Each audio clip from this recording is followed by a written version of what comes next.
Alright, so planning to play 2 leagues today because last week I had more work than I anticipated, so I couldn't stream 3 times. Just catching up. I do like to play Magic and want to keep a regular Magic schedule. I'm already losing a ton against arguably awkward matchups, so I'd prefer not to lose more against matchups that I should win because I'm out of practice. Even with the awkward matchups, playing has been tons of fun, so I don't mind it that much. But before going ham on leagues, it's Monday, and you know what that means. If you don't, it makes sense. Basically means that I'll be looking at the weekend events results, just because I like to look at least what made top 8, even though I'm not a big believer of the black and white characterization that people make of Magic, where a deck is either unplayable or broken. Like, I don't think that Magic's like that at all. But I do like to look at top 8s and comment about the lists and maybe see how many burns made top 32, which, surprise, surprise, weren't that many because the deck isn't really all that popular. Even if it's, in my opinion, good, it's not super popular. So this is the Showcase Challenge, which is a bit higher tier than normal challenges. Let's look at top 8. So, what the fuck is this? Oh, it's Niv Mizzet. I was just watching this deck play in another stream. They're playing the 80 cards, which honestly I think it's incorrect. This deck needs to find its big payoffs, and it has very specific answers to things like the Guile and the Helix and the Cake Man, and it has all these little answers that it wants to find. And whether you want to believe it or not, increasing the number of cards you play makes it so you're less likely than finding specific cards, which means that this deck does suffer from inconsistency. However, I will say, because Magic isn't really optimized, in my opinion, like Modern isn't solved at all. Yeah, if you're good at playing your deck, you can make results, and here we see that, I'd imagine. The sideboard includes some weird choices. Oath of Kaya is kind of weird. I guess it makes sense because these life gain spells aren't enough to beat prowess, so Oath of Kaya protects your walkers so that you can deal with them a bit better, because Teferi and to some extent Nahiri, they do solve board states. Then we have Titan playing a bad card. 1 in 60 isn't a bad deal. Otherwise, your typical list. Oh, they have the updated old border here already, that's cool. Sideboard, pretty standard stuff. Then we have Heliod, which is honestly the deck that I fear most right now. Like, I honestly hate how they're playing 4 Auriok Champion in the main board, which is legitimate for them since, they care about life gain, they care about not losing to Shadow and Prowess, and they care about gaining life. I think I said that already. Yeah, this is a scary one. And then in the side, they even are including some more hate, which I think is unnecessary, but if they are playing, I need to be afraid of it. And here's another one. And we have a burn in 5th place. That's kind of cool. Pretty standard main board. I think that I would like for someone to explain me why Molten Rain is seeing play. Like, why? Why are you playing Molten Rain? What lands scare you that you're playing Molten Rain? Namely, what lands scare you in a deck where you can just stop for a turn to destroy one land? What decks scare you that much? Can't imagine it's Tron, because Tron's already a good matchup. Can't imagine it's Eldrazi Tron, because that's already a... This doesn't solve that matchup. Really, genuinely don't know what matchup you're playing Molten Rain against. And then Corfire Walker, which I also disagree with, because again, if you're attacking against red in general, you might as well catch Shadow and Prowess properly and play Deflecting Palm. And if you're just hedging against burn specifically, you're doing it wrong, because this deck isn't all that, but it doesn't justify 3 sideboard slots just to beat the mirror, in my opinion. What else? A Prowess, pretty straightforward list. I really like the lists that play sets of every creature. I think that's a big part of making the deck work. Sideboard. Also, the second Cozy Leg seems very good. Sometimes they play one, which I don't like. Pretty straightforward sideboard. Really well put together. This is taxes. I saw something green. It just taxes splashing some green for reasons, I guess. I don't like this deck. Looks like, you know how taxes is already wonky because they play like the Land and Arbiter package, which people swear by it. I've asked a bunch of people and they've said yes, Land and Arbiter and the land destruction is the reason to play taxes. And you know, maybe it is, maybe it is. My deck deals with it pretty fine, but you know, Burn's kind of a weird deck. Like I don't like to make conclusions basing myself off of Burn, because it's really a weird deck. But yeah, their mana base is already wonky enough, and introducing a second color seems hard to make work. Especially in a somewhat aggressive meta where Shadow and Prowess should be popular. Maybe they aren't because Heliod just kicks their ass. And then another Heliod. So Heliod made 3 top 8 spots, and that's genuinely scary. Genuinely scary. It's a very poor matchup. I have sideboard slots against it with Path, Hushbringer, and Vortex, but even then, like, these slots are grindy slots, and it's very hard to beat them on the grind. I don't love my chances against them. Then on Sunday, what did we have on Sunday? Heliod won, to nobody's surprise. Stumbling into Infinite Life is okay, because you also have an infinite damage combo. So what happens is you have both Infinite Life to beat aggro and some mid-range, and then you have infinite damage to beat other mid-range and control.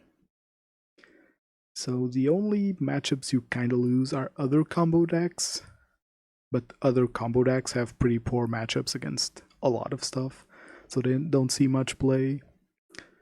So this list is getting kind of scary. This list is getting kind of scary. Just how persistent it can be. Maybe there are counters that just deal with this properly. I also think that we're not seeing like enough quantities of control. Like maybe this deck doesn't beat control all that well because their spells are awkward, and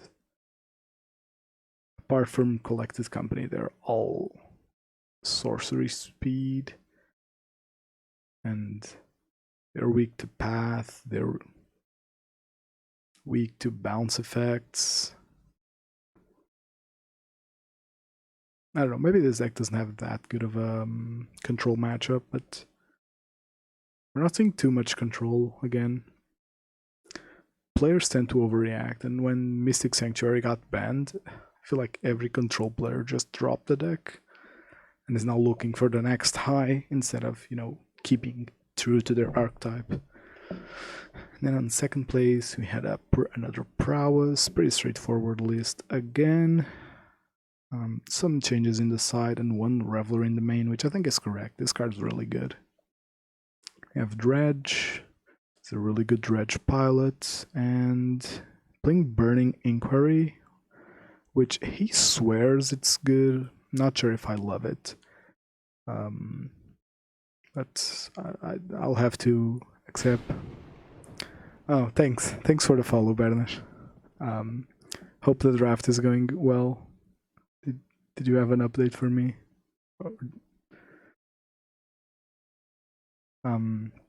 What else? What else do we have here? Taxes. The more popular mono white build, which I think it's better than splashing a second color randomly. Pretty straightforward. I'm not sure why this list made it so high, but again, if you're good at your deck, then you can push results really well. Some more taxes, damn. Infect, like, there's no real reason that Infect should be making good results, but again, if you're good at what you do, then makes total sense.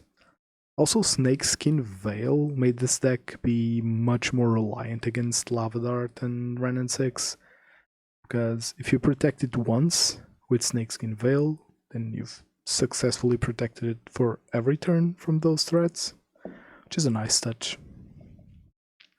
And then we have the spiciest spot in both top 8, Slivers. 5 color Slivers. This dude used to play Burn, maybe you could tell by his handle online. Like, more than a year ago, he swapped to Slivers, and he's been tuning this list, and lo and behold, a top 8 in a modern challenge. I think he's made more, actually, somewhat recently. And goddamn, this list is something else. Just a fuck ton of cheap slivers that interact really nicely with each other. Then Realm Walker seems to have been a nice push for the deck. Just a experimental frenzy type of card that just lets you go nuts on the board.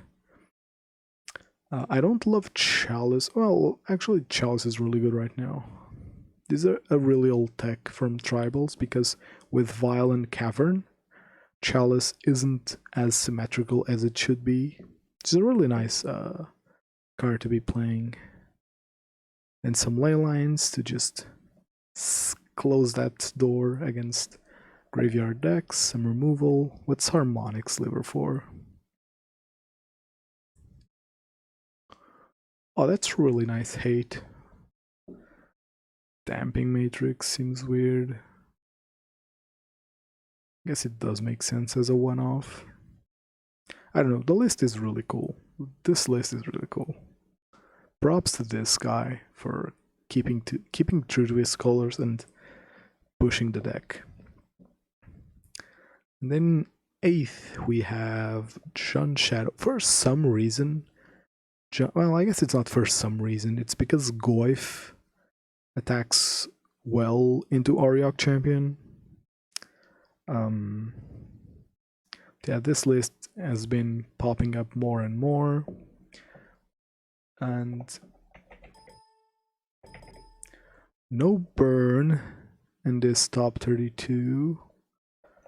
We had some here, right? Had 2 burns in this, at 18th. Yeah, I like this side much more without the awkward Molten Rain. Still don't love Core Firewalker, but it's acceptable, I think. Apart from Heliod maybe taking too many slots, in my opinion, Heliod took too many slots, but I guess the Heliod has been gearing up towards the breakaway weekend, just because the deck really didn't lose anything with the recent bans. But what can I say? Infinite life with an infinite combo with like not that bad of an aggro plan. Like, I'm gonna be real with this isn't it. I'm gonna be real with y'all. The aggro plan from this deck isn't awful because Heliod just makes your creatures grow and grow, and your board gets kind of hard to deal with, even without the obscene amounts of life that you end up with. This deck has actual legs. So it kind of makes sense. Hopefully, control somewhat comes back to counteract this deck. Hopefully it does. Alright, so those were the weekend results. I don't really want to go into too much detail, like actually looking at the entire top 32. It's mostly typical decks with a couple spices thrown in.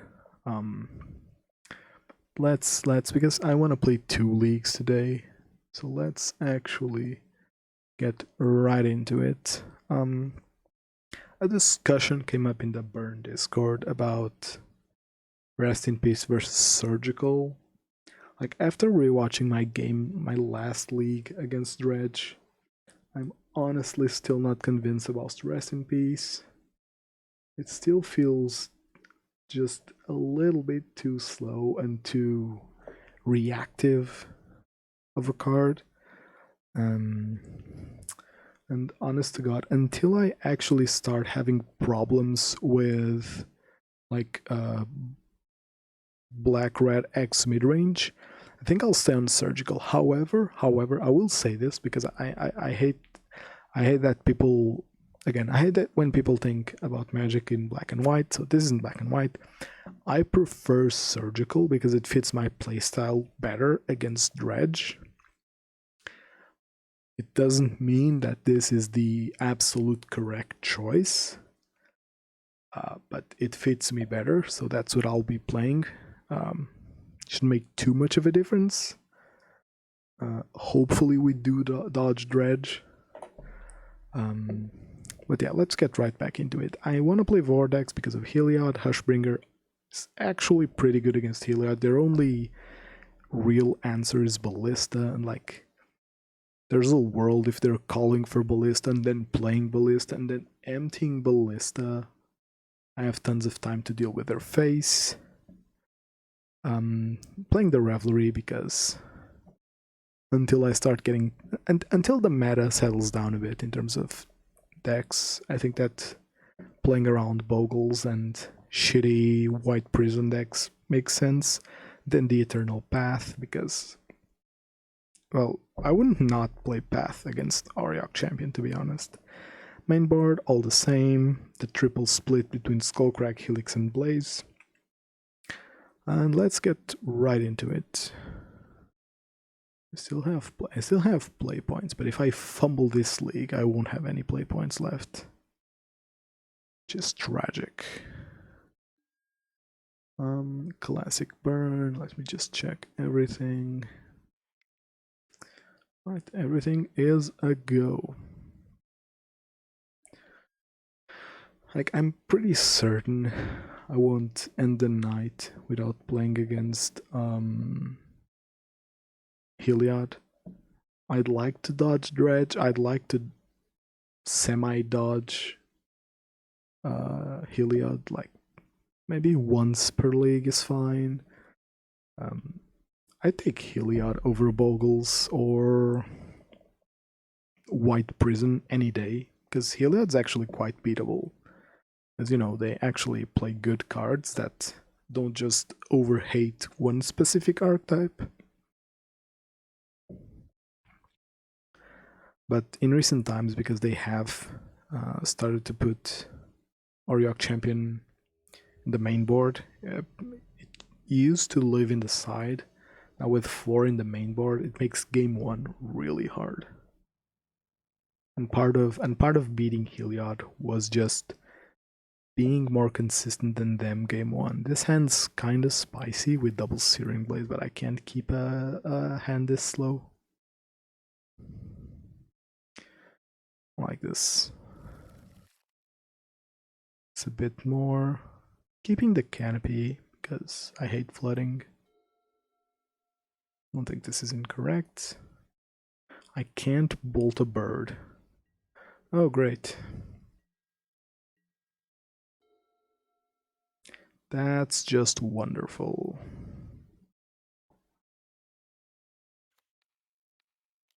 Hopefully no crazy turn 2.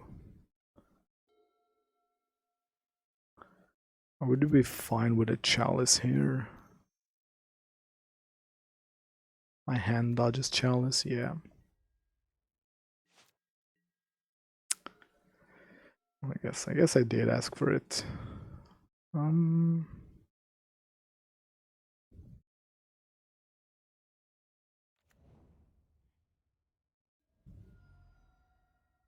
Guess my life total is somewhat sensitive here.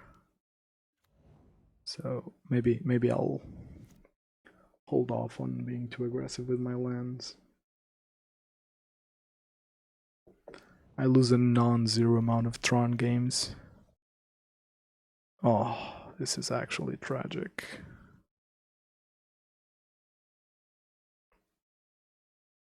Come on. He's so wealthy and he's already have Chalice into Thought-Knot Seer is just absurdly good against Baron.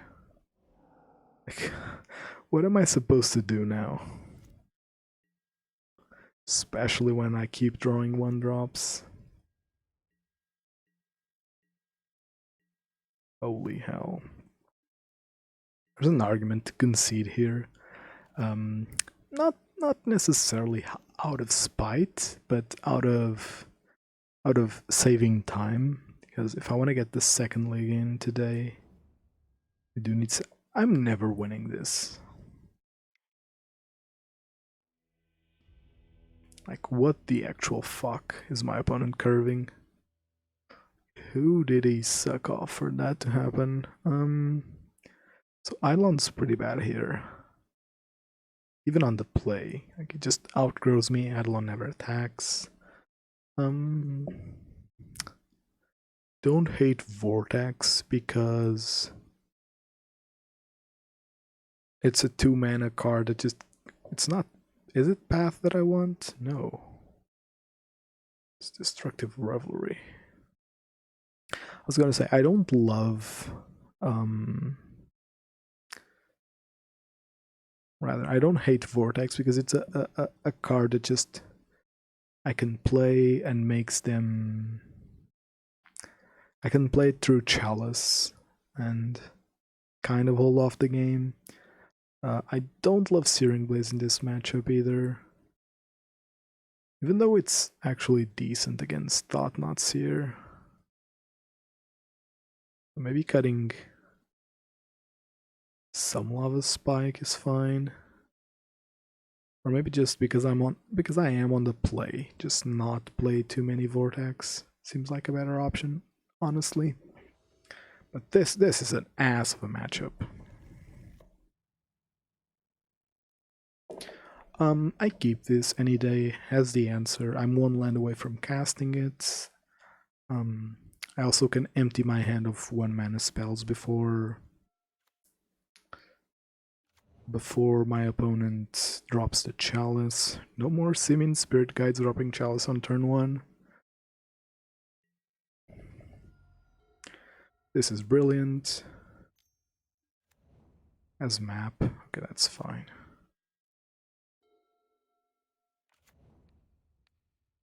Okay, I would have loved to do the mana efficient play of just Boros Charming here, but I really can't. Hopefully plays the Chalice on 1 rather. Not like Thimbled Thought-Knot. Okay, that's Chalice. Spatial Contortion. Wow.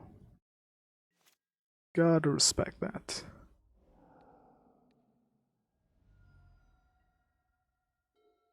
That isn't ideal. I guess I'll take it. So no Thought Knot would be my guess.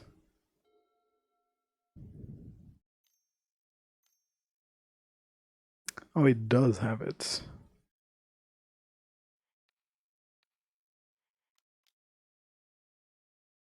Such a weird line from my opponent. I think he needs to take away Searing Blaze here, because I have lethal if I find a land. He might take Revelry though. Does take away Searing Blaze correctly, might I add. That is a lightning bolt. Not an actual lightning bolt, but which would have won me the game on the spot. He screwed on lands.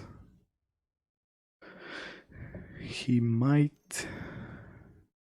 Oh, he has the Smasher too? Jesus. This guy had the same curve, but Jesus, this is actually scary. It is genuinely scary. My opponent just had the nuts both times now. Oh, and I'm dead. Perfect. Actually missing the color is tragic here. Still not dead, hopefully. This does make Revelry a bit worse. Oh, that's cheating. Oh, that's cheating. Unless he's dumb enough to play Chalice on one. I'm taking 9, so I can't even fetch for the green. Holy shit, this is annoying. I can't even play it if I find a green off the top. Oh. I guess beating the Tron nuts is a hard sell, right? Can't really do much when my opponent goes Chalice Thought Knot Smasher, and in game 2, which I actually believe he punted, he should have gone turn 2 Thought Knot into, maybe he didn't have it, but still. Turn 2 Thought Knot into turn 3. You could even play Chalice on turn 3, and it's fine. Just I didn't have the land, so it'd have to be Chalice. Maybe it's just playing it safe around me, removing the Thought Knots here with like a Searing Blaze. Which is fine. Like, I can't really criticize his play, because he did gape me pretty hard. Like, no chance in that one. This is a keep. This is honestly a keep. Doesn't start out too strong, but has Eidolon on 2.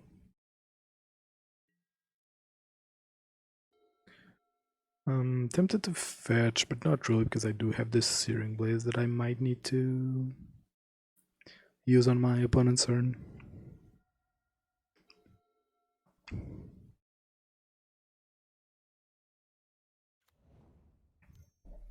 Oh, look, it's Tron. God fucking damn it.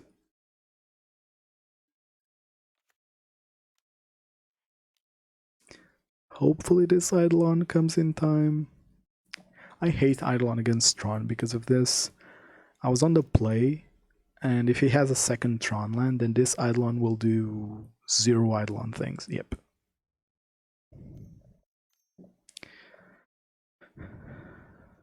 Wait. Might be Eldrazi Tron.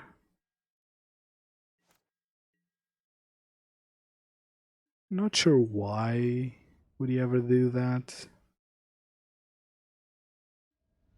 Seems kinda loose. I will try to punish it. It is Eldrazi Tron. Boys, we got paired against Eldrazi Tron twice. twice already. I like passing here.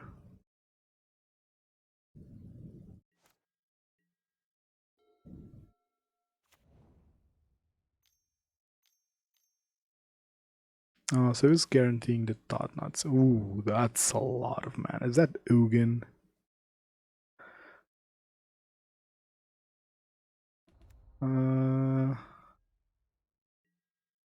I can probably deal with that, right?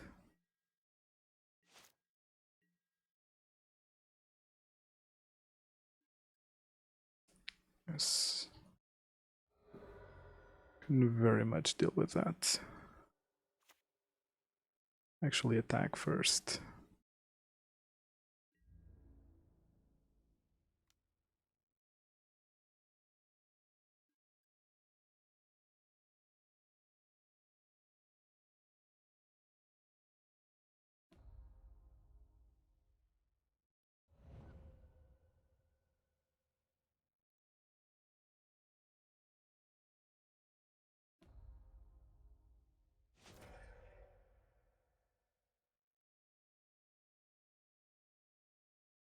I was pretty obvious about the Searing Blaze, so...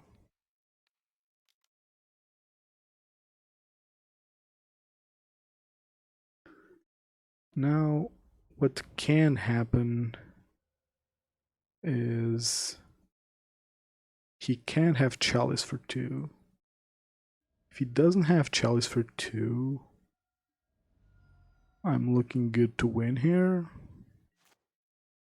If he does have Chalice for 2, then honestly fuck him. I'd imagine he would have played it for 1 instead of the Mind Stone. Ballista for 3 is pretty good already. Smasher, it's fine.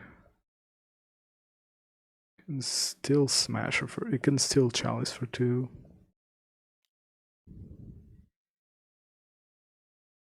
I was praying for no Heliod, but double Eldrazi Tron is just as tilting.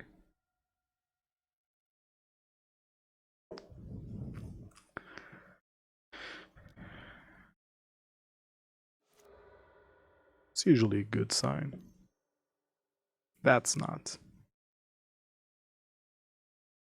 Where I come from, that's... Oh, well, it's on 2, okay. May I please find the land? Land or Bolt is fine.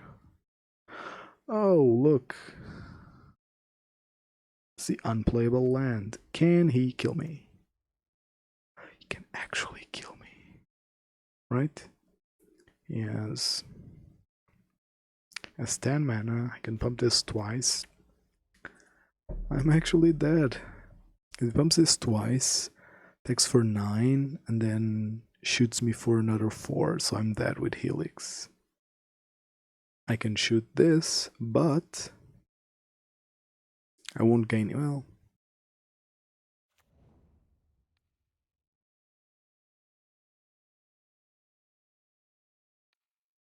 guess it's still the play, right? He shoots me twice. But he doesn't kill me next turn. So maybe I still have 1 draw step, where I can hopefully draw something that wins me the game.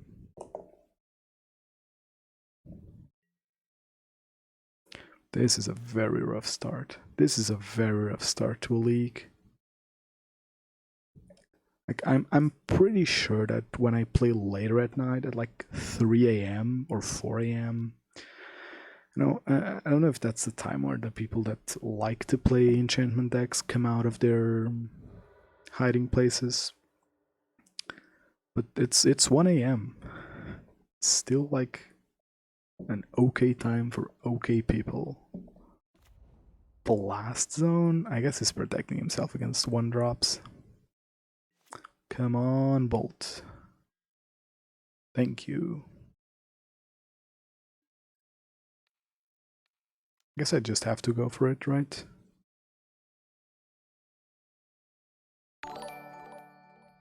Oh, hey Munish, thank you very much for the raid. How did the preliminary end up going? First of all, are you already here? That's an important thing to ask.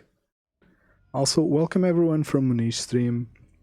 I'm not an Amulet player like him. I'm a friend of his that plays mostly burn. Well, pretty much only burn.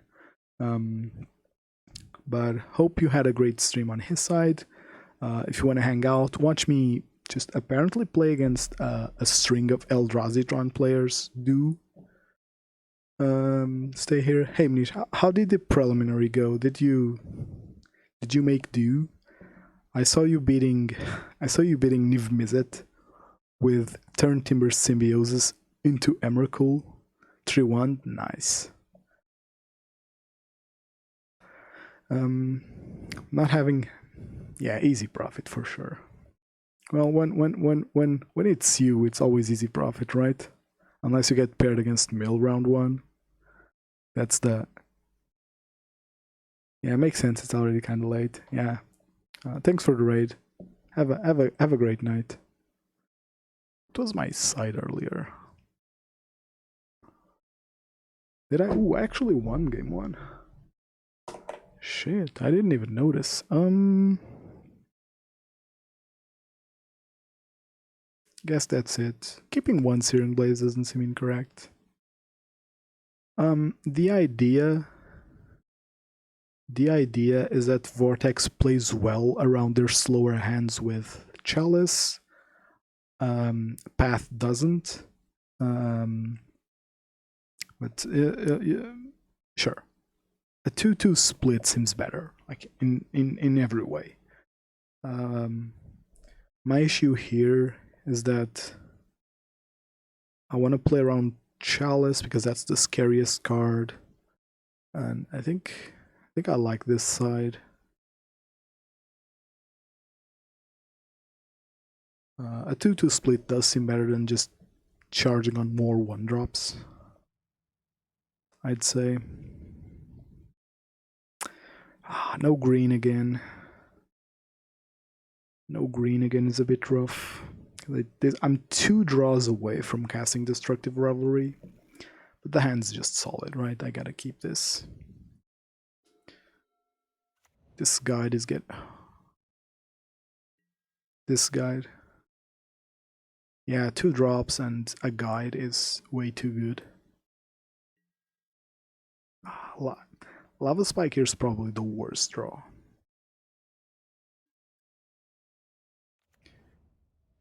Not even gonna lie. Because he has Chalice for sure. He kept 7. Which usually means he has a nutty hand. Or... oh, there's the Thought Knot. Is he gonna have a turn 2 Thought Knot? The good thing about a turn 2 Thought Knot is that he has to take Path. Oh, yeah. There it is. Just straight into it. Okay. Okay. Well. How many temples can you play? Just to be sure.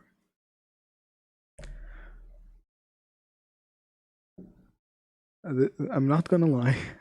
This league is already tilting me into wanting to play Incinerator. Which... isn't the... Alright, that's a easy ban on the messages.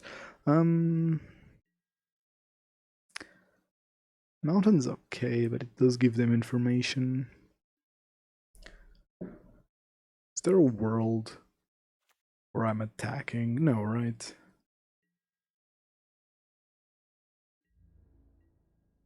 I don't think I wanted 2-for-1 myself. Could argue that I should have kept Searing Blaze in for situations like this. Oh, is it another one? Oh, fun. He's at 18. So I honestly want to just elix him so I'm quote-unquote ahead on the race. But this shit is tilting as heck. To everyone from Manish stream, again, I'm a Burn player, friend of Manish. Currently playing against Eldrazi Tron in a modern league, and my opponent had turn 2 Thought Knot into turn 3 Thought Knot, which it's rough. It's rough for a Burn player to face this. But I did win game 1.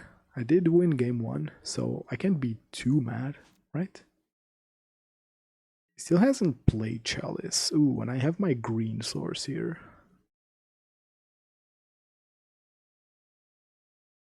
Which I do like. I think I still crack him and spike him. This has been played. Now, I don't love shocking myself, but sometimes it does need to work like that. Guess I'll wait. What can I draw here? That's a good draw. My path would be a good draw. Oh, this just smells of good card coming. So Ugin costs 6, so maybe not if I can count. Just matter reshapers. Or 1 matter reshaper. That's fine. Helix is nice.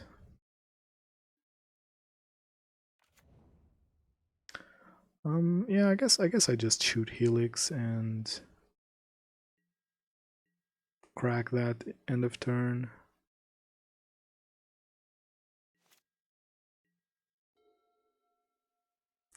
Hopefully, oh no. It's the Reality Smasher. Oh, just a ballista. Okay. Is he shooting me? He shoots me, and Helix doesn't save me. Wow. Sure, I wasn't fishing for a Boros Charm.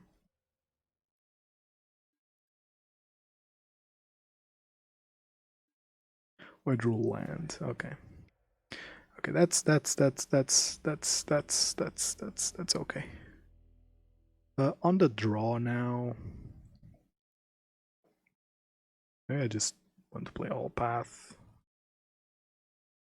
Clearing the way doesn't seem all that bad.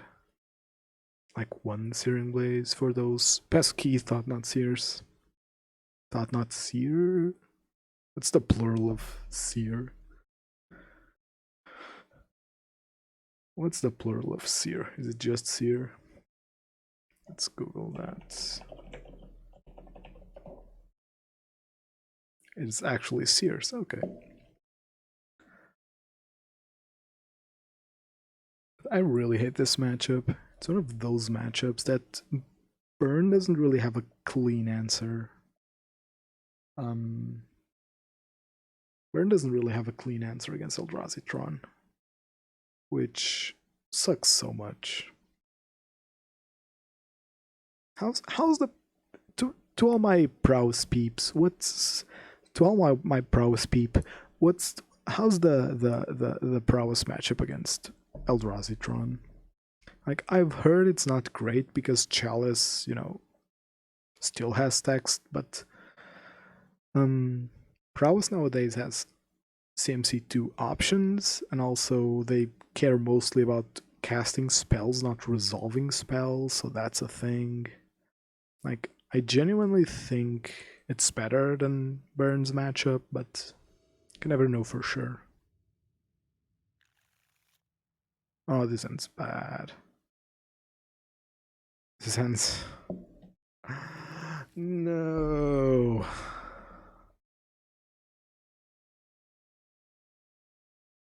This ends crappy as fuck. That sounds really crappy.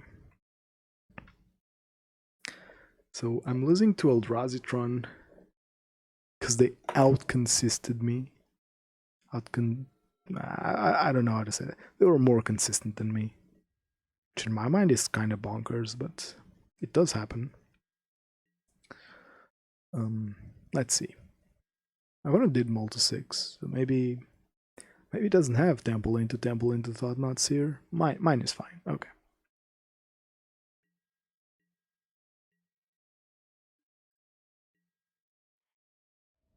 Okay, so I'm fetching for green here because I have more white sources than green sources. I'm fine with this. Not as fine with this, but it's damage, I guess.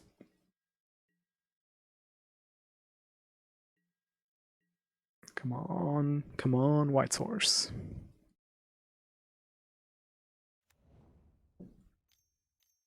It's just a chalice. Oh, Maze Mine Tome. That could be dangerous, actually. I'll have to assume he doesn't have chalice. It's hard to imagine my opponents wouldn't play chalice here. So, question here is, do I want to blow up the Maze Mine Tome? I guess I can wait. Yes, I can wait.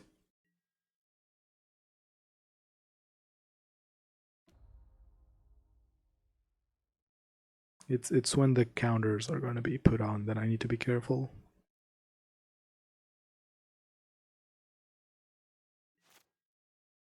This sort of plays around Thought Not Seer, because I can bold face, Path of the Seer.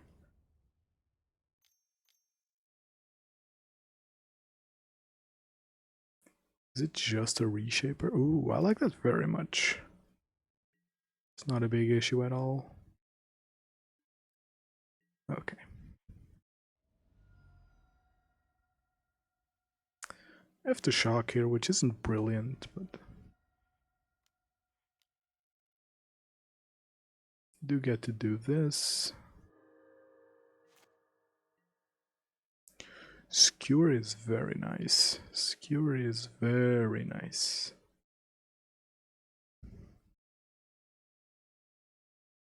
I guess I wait here. There's no reason to just go for it right now.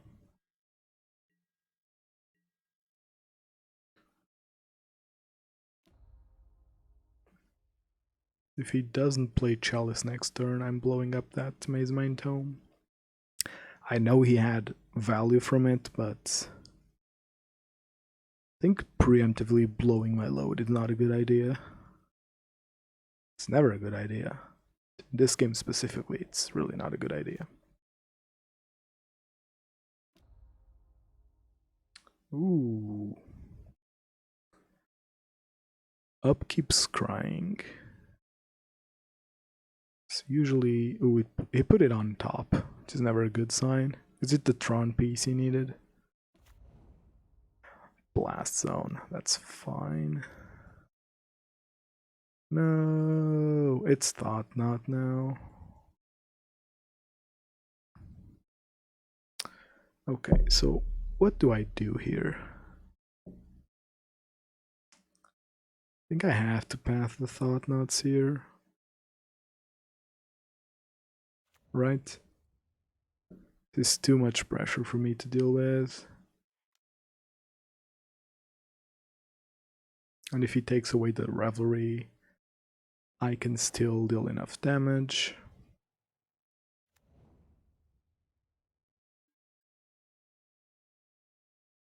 Oh yeah, that's what he's taking.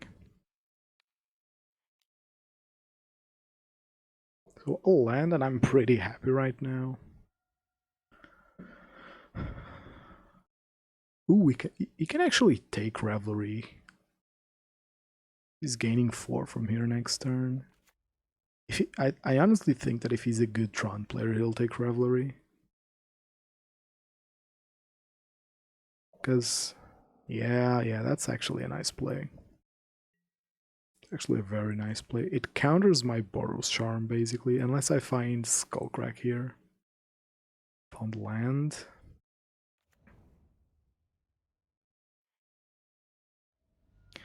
I kind of have to empty my hand before he plays another Thought-Knot Seer. He's at 5.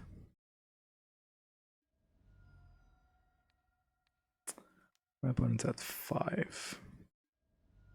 Still 2 burn spells off the top that I need, but I've had worse odds, you know.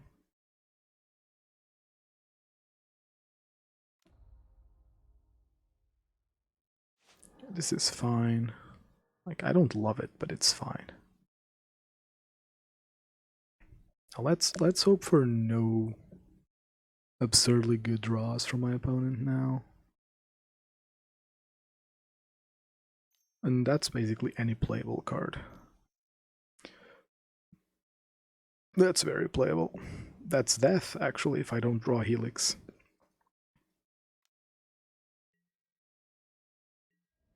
Now, how fast did this game turn around? Yep. Well, Eldrazi Tron is certainly a special thing to face. Maybe I was naive by not blowing up the Maze Mine Tome like on curve and letting him get value. I think that if I lost the game somewhere, it was there. This is okay.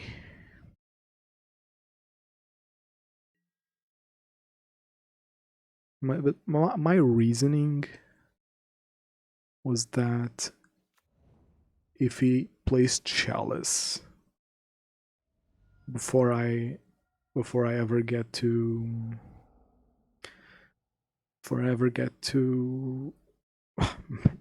my reasoning was that if my opponent played Chalice, I was screwed. Island? Oh, that's never good. Like a red player in the wild. I fear Island. Opt. Okay, it's fine.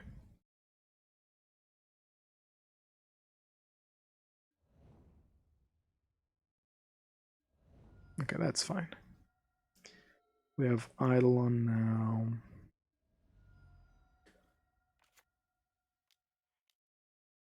So, like against blue, Eidolon is just good. Its control. This is especially good. So good that I'll play the second Eidolon here.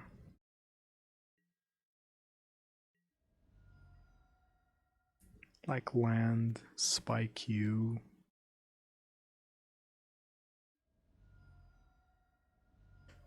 Second Eidolon. He has a spell snare. Wow. Okay, that's still fine. That's still very, very fine. You have the Teferi here.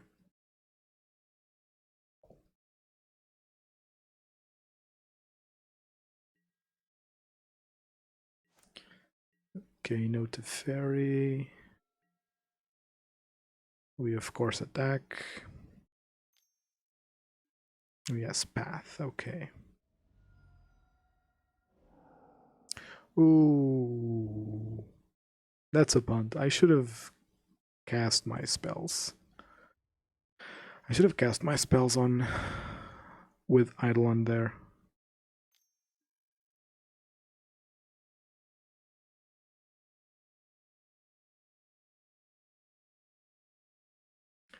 Should have cast my spells with Eidolon there.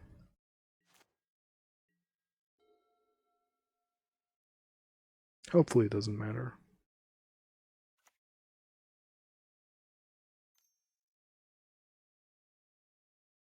What is this?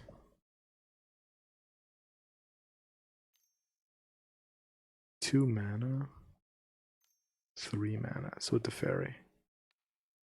Okay.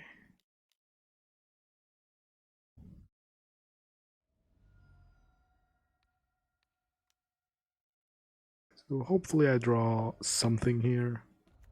A creature is fine, a spell is fine, anything to beat Force of Negation. Which I'm sure he has. pretty sure he has Force of Negation. Ooh. He doesn't lose life from Force of Negation. One of many ways that Force is better than... I guess the Skewer does play around Spell Snare. Forcing the Force here is fine. Honestly fine. He must have it. It wouldn't... Yeah, okay. Now we start playing the waiting game. Which, you know, is kind of boring, but... okay. I'll be mad if he does have the timely reinforcements in the main. Which is... I risk saying it's typical tech nowadays.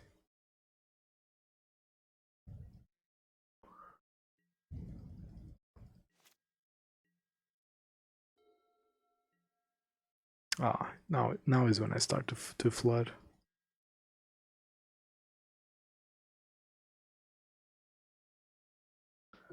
This might be going south now.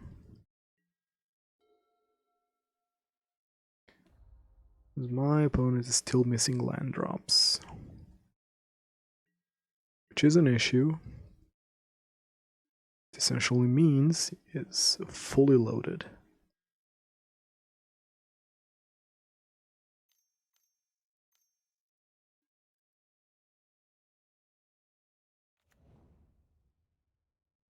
Don't I draw?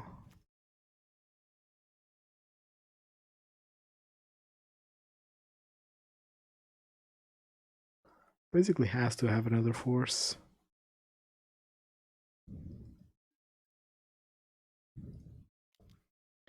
Arguably much worse for my opponent. This isn't forceable.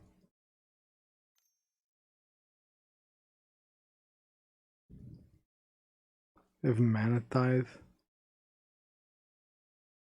What is this?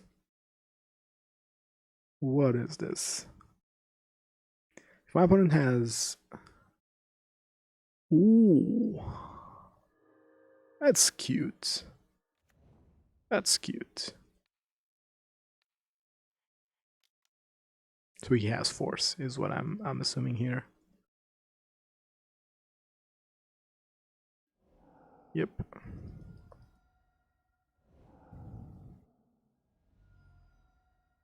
I think I'll still play it like this. He's still conceding the Teferi to my Eidolon. It's not a particularly great play. Yeah. They have another one. Oh, he actually had the main board timely. That's painful.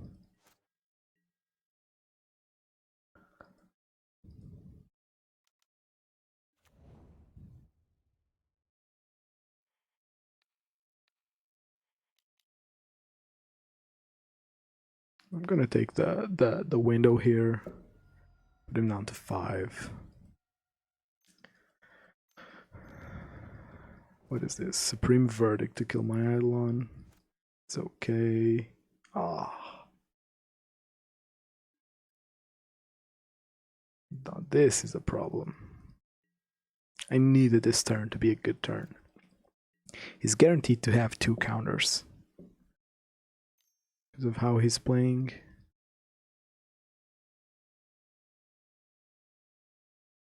This is a classic game against Azorius control. Okay, so that's an Archmage's Charm. Still missing lands. I don't want to play that. Have to wait.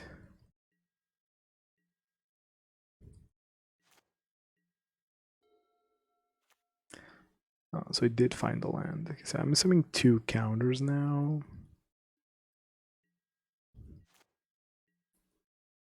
Okay, that's fine. If I find gas next turn, I'm suspending Riftbolt.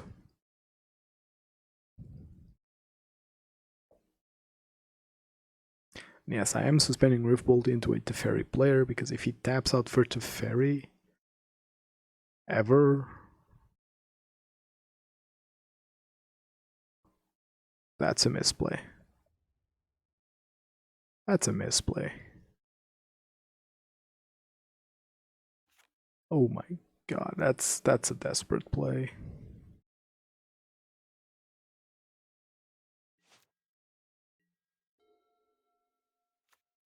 Why didn't he do that main phase?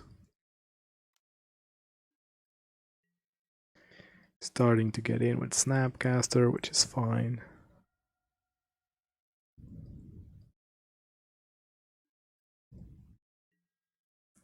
Okay, this is gonna be okay. So I did draw gas.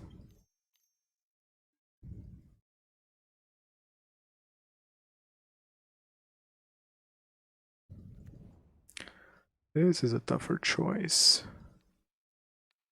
I have to do this now. It resolves. Takes away Skewer.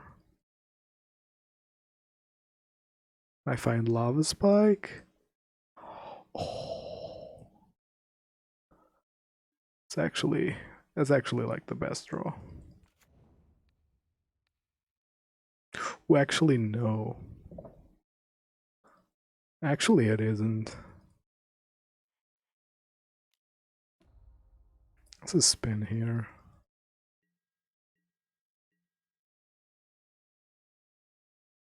Maybe if he plays Archmage's Charm here, which I think he will. Yeah. I didn't need to do that, but I guess it's fine.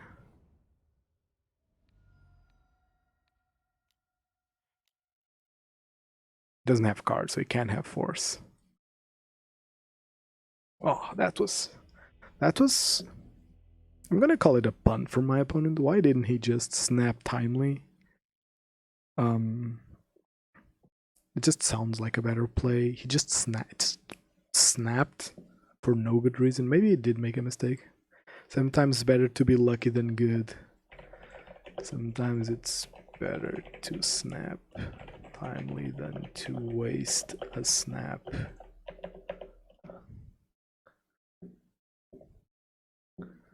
My opponent is being salty, so I'll salt him right back. I don't like Searing Blaze though. Searing Blaze in this matchup seems kind of loose. Hushbringer. It is a creature, stops his creatures from doing things. But I think it's too cute. I like.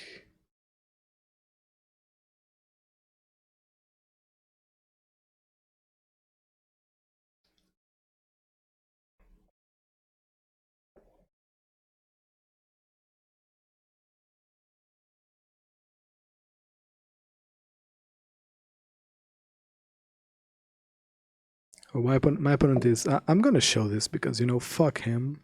If you're gonna be a salty asshole, I'm gonna expose you. So this is what my opponent had to say about the game. Weird, snap a timely on my turn and gain 6 when you have 3 spells in hand. Got to end the game somehow. If I have anyone that plays control in my chat, please tell me that I'm wrong, because I can't fathom that the way to win that game is to take the line that my opponent did. This is a keep.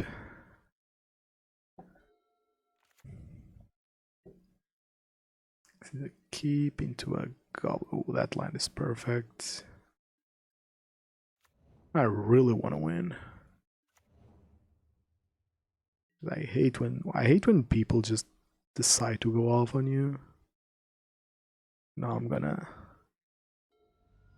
gonna try and tilt him.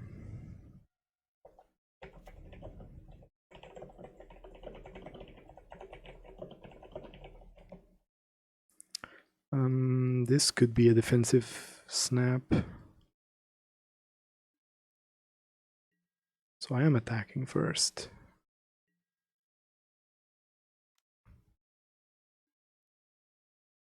Okay. It's resolved. I'm still not comfortable.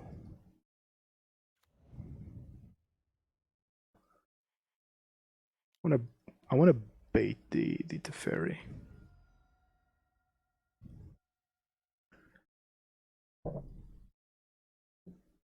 Not comfortable playing into a path here. Or into a mana leak. I think this is path. No path, no cantrip, okay. This should be a Teferi.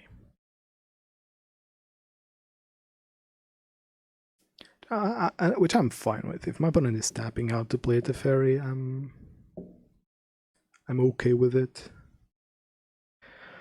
I am killing the Teferi. So it's basically absorbing my Rift Bolt and gaining 1 life, which isn't that good, in my opinion.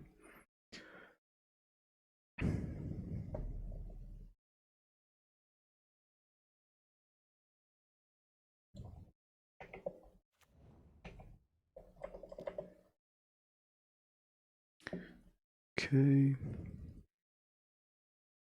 He has a cleanup step because my guide is just drawing him lands. Weird sequencing from my opponent. Why wouldn't he play the land? Maybe he wants to make sure he has mana for a cryptic command. This has force, okay.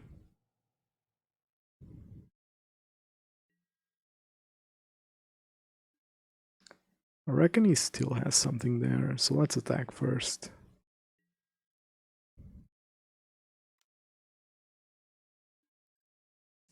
It's a Misty, that's fine. Yeah, he has to have something here.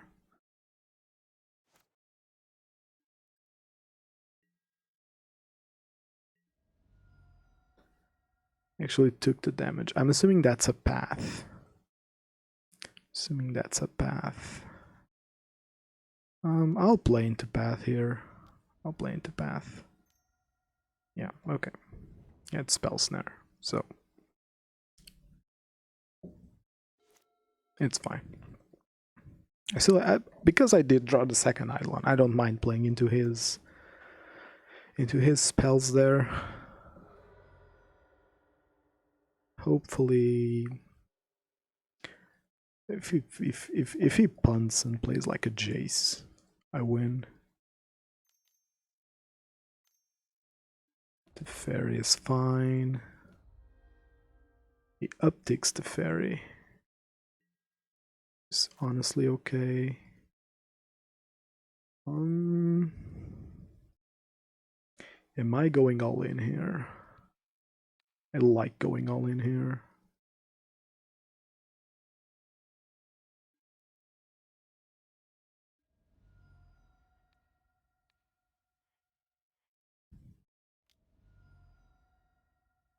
Playing Eidolon here is just loose, I think. Doesn't really achieve much. Attacking is just better. He probably has the path, the way that he was tapping his mana, but sure, that also works. Still have double spell next turn and an attack with Goblin Guide. So he kinda needs to respect that.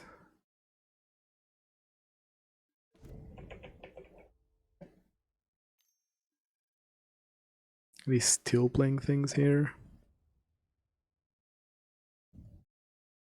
I do need to find a land now. Do need to find a land. There it is. So I think I open with Goblin Guide.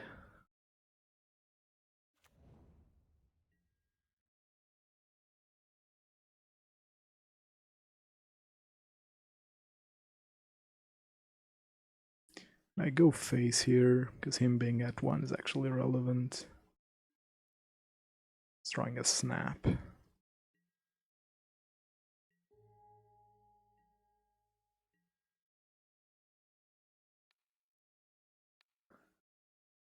You have Timely though. I guess I have to play into Timely. I have to play into Timely here.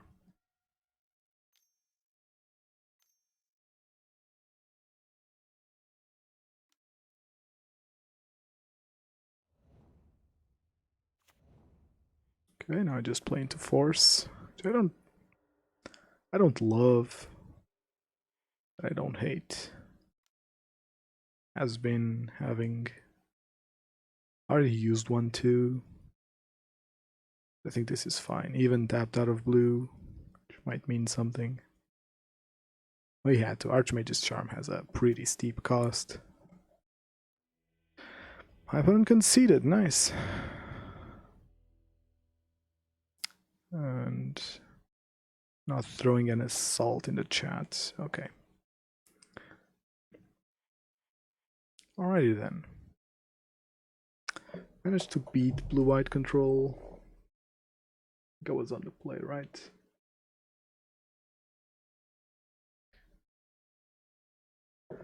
Alright, that was a good game. That was like, opponent being an asshole aside, that was a good game of Magic. I think he did punt game 1. Not sure if I don't know. I didn't know his hand game 2. Like, I don't think he. Well, he kind of did give me some info. Could have been bluffing, but I don't think you bluff having removal like that. To what? Maybe scare me into not playing my. This is sadly a keep. The reason I say sadly is because I have 3 lands and I'm on the draw, and I know I'll be drawing a land. Oh, it's the mirror though. So having the Helix sure is okay.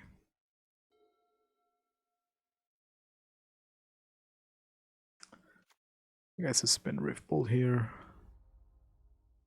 Playing the Swiftspear is a mistake.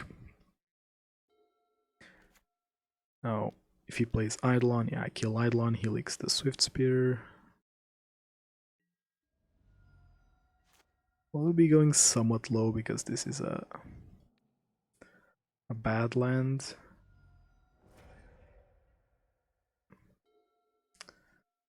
I'll be staying at 16, but that's fine, honestly.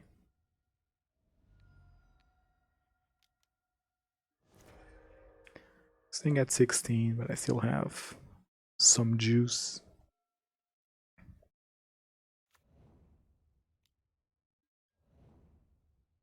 That's actually annoying. That's actually super annoying. Holy hell.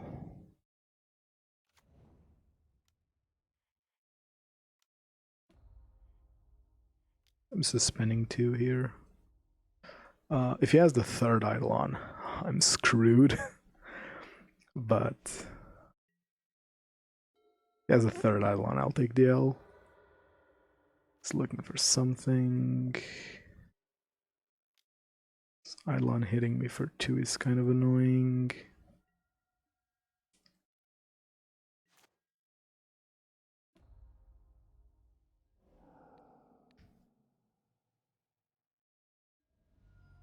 You find a Boros Charm to protect it? No, okay. So now we're online. Still somewhat behind. Ooh, and that's a great draw.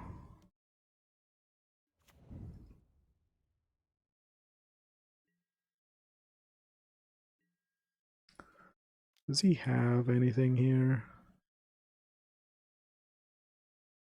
Does this damage make any difference? With double Boros Charm, not really. But Helix, but yeah, I don't care. I'm going for it. I think that at this time, I can't play chicken. Yeah, okay. Now I'm in a decent position. My opponent's flooded. Yeah, this is a flood. Or a quadruple bolt. It's not, okay.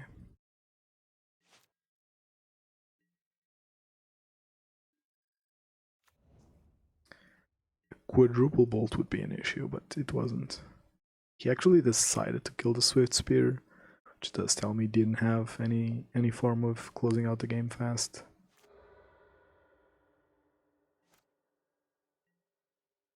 I'm not casting, even though this kind of plays into Skullcrack, because I might need to remove something. I'm not in the aggressor seat just yet.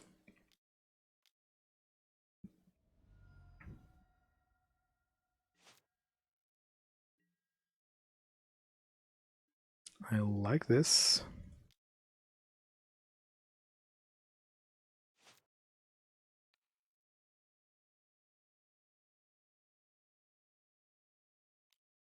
Honestly like this before the Helix.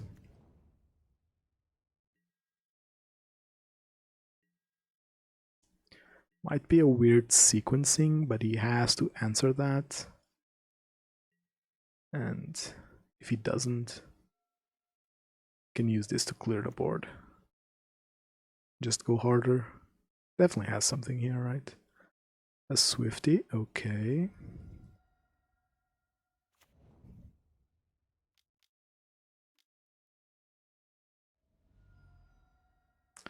And now I have lethal, see?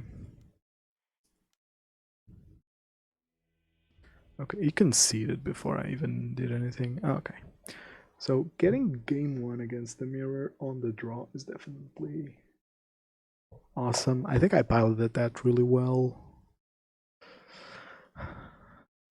Path would be my only real ask here. I don't think I want Vortex. I'd play one Hushbringer. Even though it's not like the best card to be playing.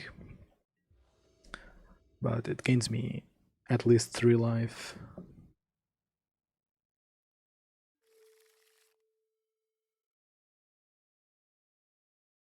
This is a mulligan. This is a keep. Ooh. So, worst case scenario. Oh, that's a turn 1 removal if I've ever seen one.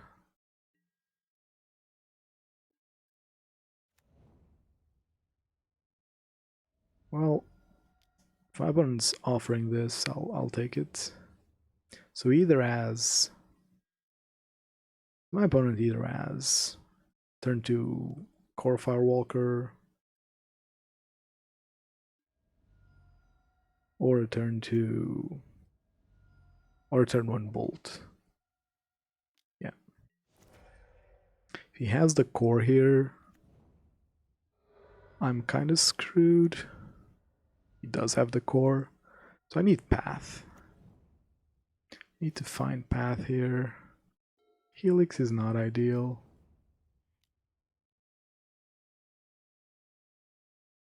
Helix is not ideal for sure. I think I spike my opponent still. It's only a shock, but I still think it's okay. The issue with not finding path there is that he probably kills this now.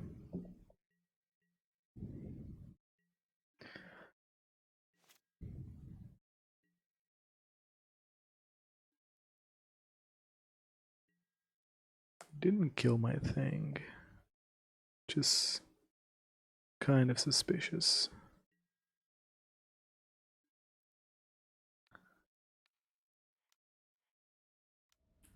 Assuming he has removal for mine. But in this situation, I can never take the reactive role, basically. It definitely has something, yeah.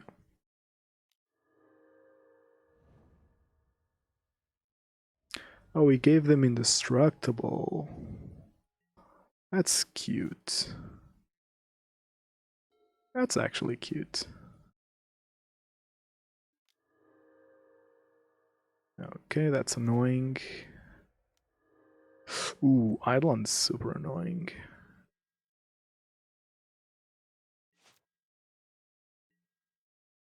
Can I ever deal with this Eidolon?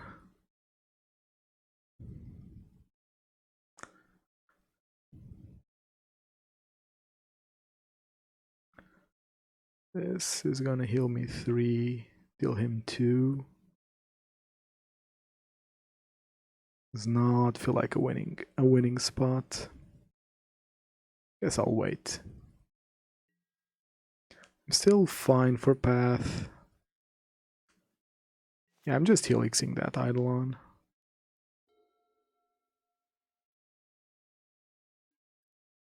See what he does here. He just attacks. Okay, let's kill that Eidolon. I don't love this life total changes. I am still healthier. Second Eidolon. It's terrifying. Plan here is okay. Do have Searing Blaze that I want to be careful about. I think it's worth it to cast the Helix with the Sunbaked Canyon. Because Searing Blaze is very much live. Although, am I... Oh, okay, so Searing Blaze is definitely alive now.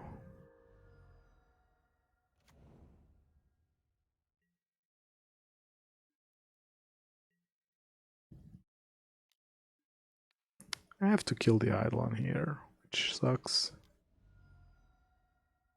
Really need a path. If I find a path, I can path Eidolon.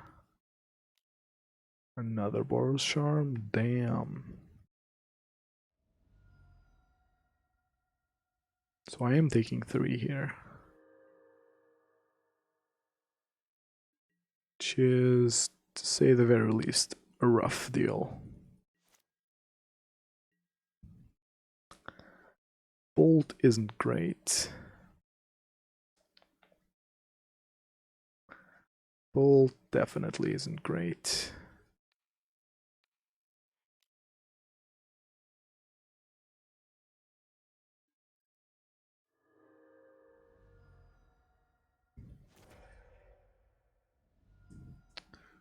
I'm going down to 8. Ah, yeah, this one is probably lost.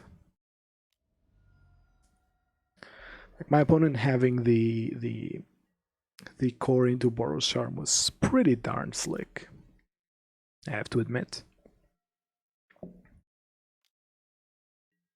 Now that one's starting to attack because just get clocked out of the game.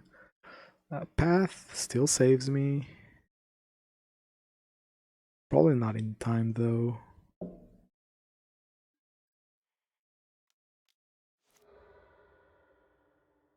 Yeah, that's not what I want to see. Alright, so do I ever want Vortex in this matchup is my big question. Because I don't think so, but also Vortex does stop core from bringing to... Well, not really, because then core is just attacking while I'm wasting mana.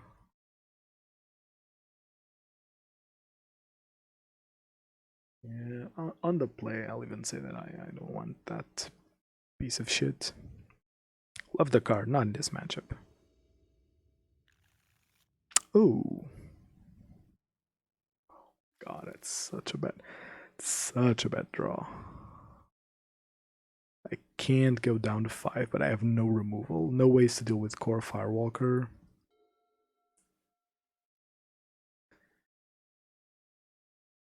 Jesus Christ. Yeah, this isn't looking Millhouse at all. My opponent kept 7. Yowza. This might be a loss, folks. This might just be a loss. Need to find a path ASAP. Well, I guess this kind of works, right? This kind of works.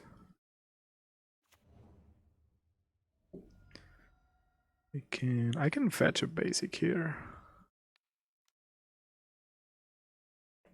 Probably has a bolt from one of my dudes. I'd have to assume.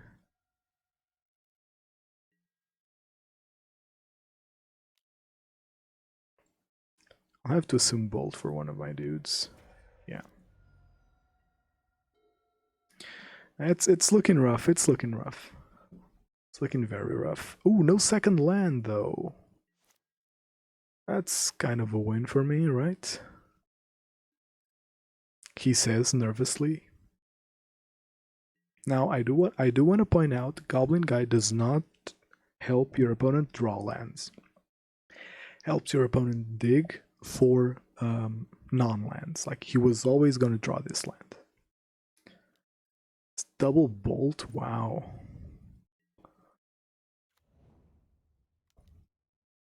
It's actually worrying.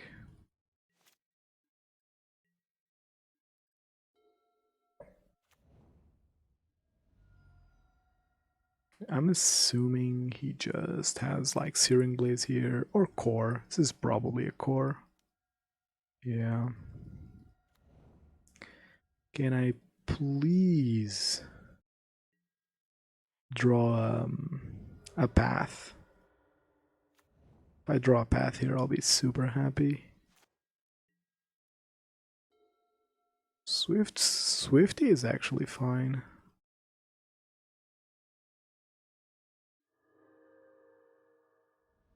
I don't know why. That Swift is getting in the red zone. He's not blocking. Yeah.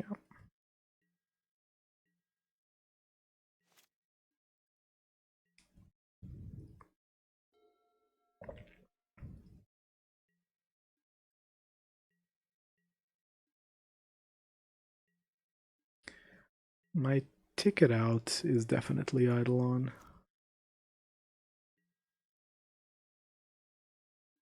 Ooh, this is interesting.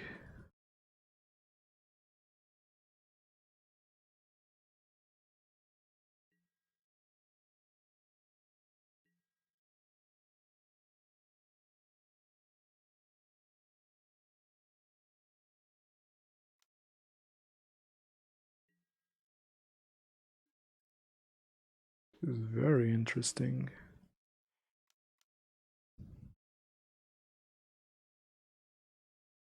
I had to force the block here, right?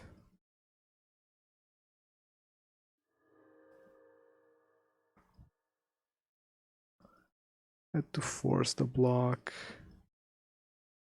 He might have a removal for Eidolon, but that's kind of fine.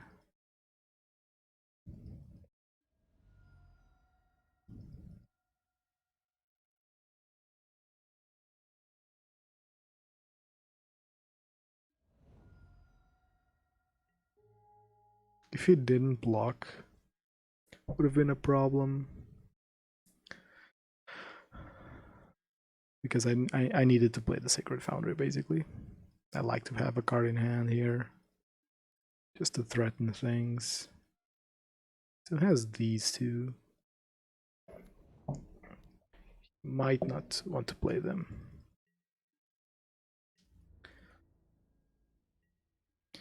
Notably, I am...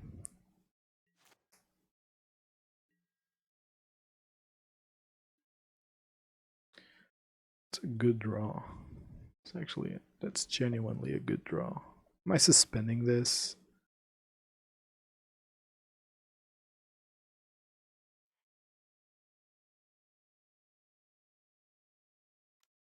I am. If he plays that Eidolon, I guess I'm still screwed to a Helix here. I have to assume he doesn't have it, or else he would have been played already. This is a tight burn mirror. Very tight burn mirror.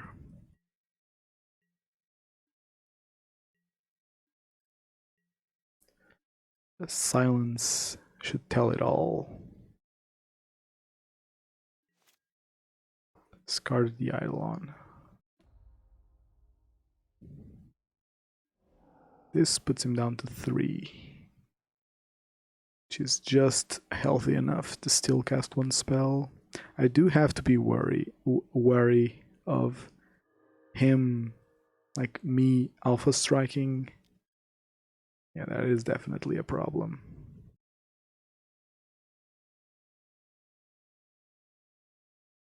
Most definitely a problem.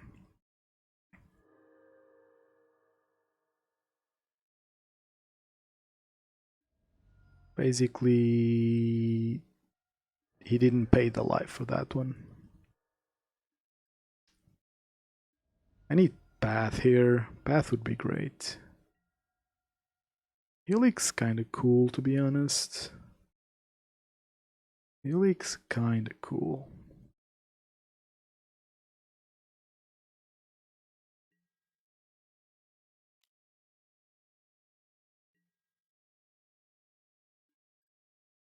Okay. Just keeping my opponent honest. And also, if I ever do draw the Skullcrack, this kinda makes it seem like I'm still bluffing. Because like I've done this a bunch, so when I draw the Skullcrack now, kinda doesn't seem like I have it.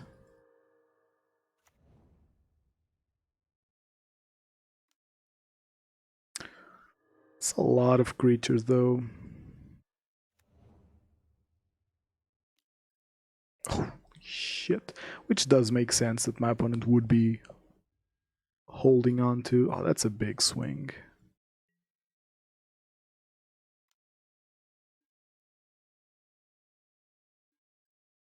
It's a skewer, huh?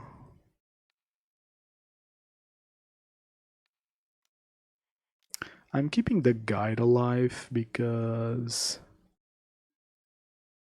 this point I want the guide to help me drawing into things.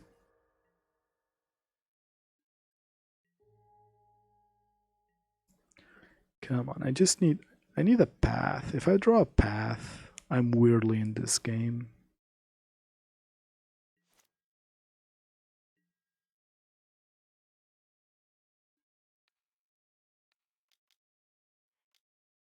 No use in bluffing now because he knows. And I'm also casting Skewer. So my plan is that this Goblin guy just helps me draw into anything really. Does he have removal? If he has removal, this gets a bit rougher. My plan would always include this Swiftspear pushing a third Swiftspear. Okay. That's a problem. Yeah, this is probably over now. No, this is most definitely over now.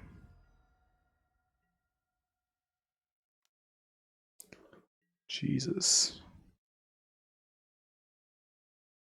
Yeah, now my opponent's healthy enough. I can push enough damage. Okay. So GG's. That was a very close game. I do want to point out that even though my opponent always resolved the core Firewalker, and it did tip the scale in his direction, the games were very close. Games were definitely very close.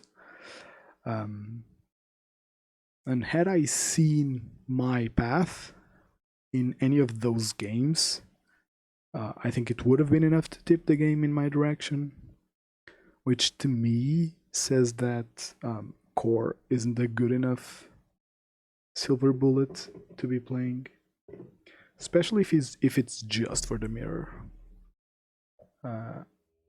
Again, the card does win against prowess, but you're not realistically playing the card to beat prowess. Prowess also is already a pretty good darn matchup.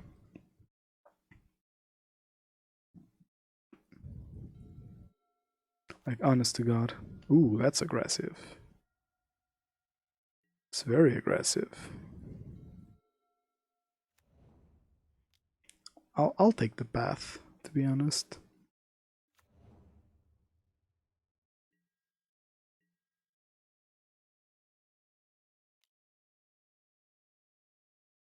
This guide already did its damage.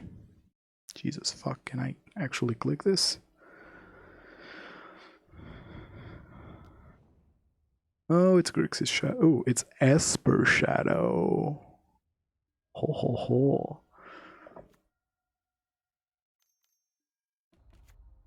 Oh, it's Titties.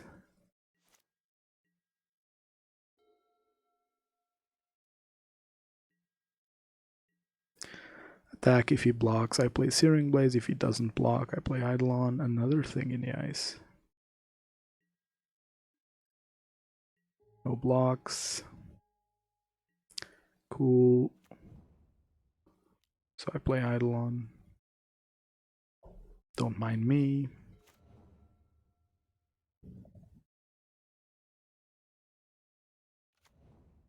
So blue-white thing in the ice might be splashing a third color. It isn't unheard of. It's not that great, opponent.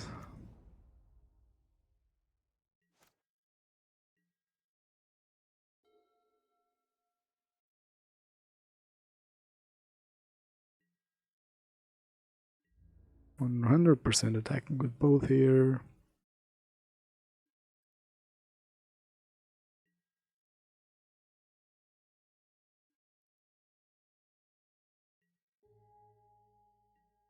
Force on top does mean that he doesn't have a force in hand. Most likely, he could still have one.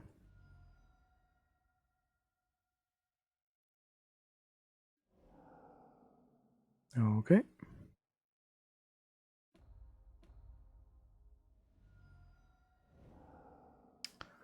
Huh. Am I just doing the same thing next turn?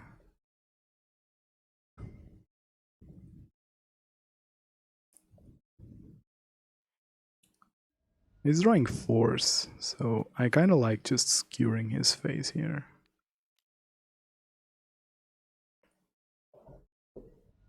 He's still very much dead, yeah. So it's Esper thing in the it's Esper control with a thing in the ice win con. Definitely putting path in instead of Searing Blaze. It's control, so I probably want Vortex. Helix seems kind of bad here. And I like Hushbringer, but probably play Snap and Thing in the Ice. This Thing in the Ice do its thing when it flips or when it ETBs. Because I think that Thing in the Ice does its thing when it flips. Transform it.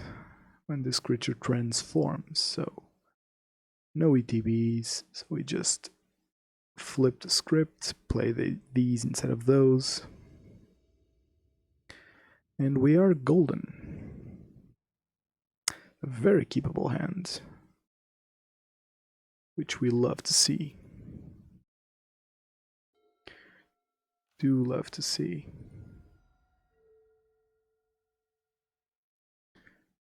Sorry, opponent, just answered to a person here.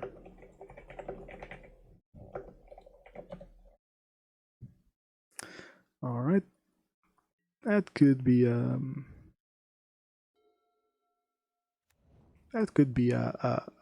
path. To be honest, I don't care.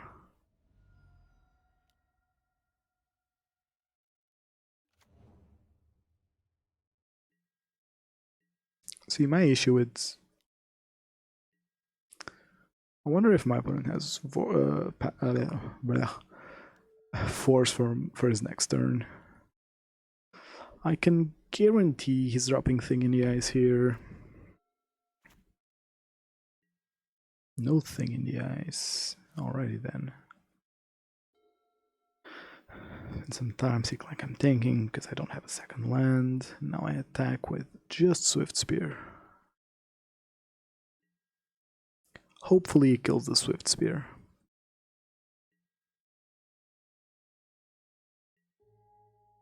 No Swiftspear kill means no Vortex for me. Split land go.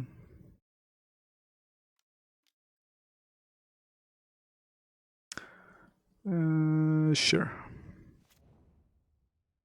I could have saved it, but I don't think it's worth it at this point.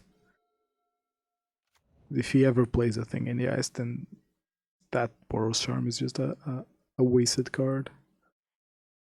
Okay, now I am playing the Boros Charm.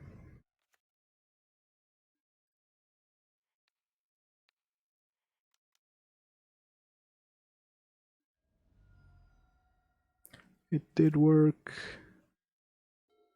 Land here is great. So now I actually have to think. He definitely has a counterspell in hand. Do I want to seem like I have a double bolt turn? Opening up with Lava Spike.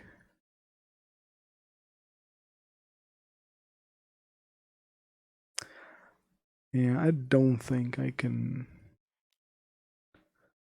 ever survive something like a Kaya's Guile.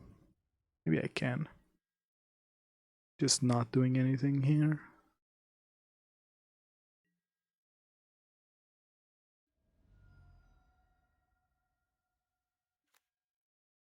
Because, ooh, Snap Opt, sure.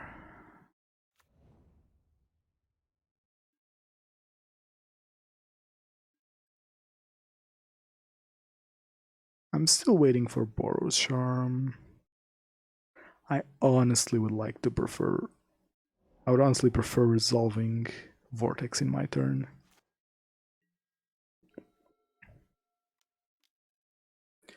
Thing in the Ice is good. Land is good.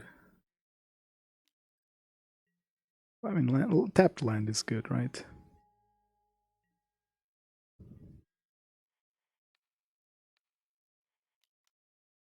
Ooh, a path would be a good draw. It's also a good draw, to be honest.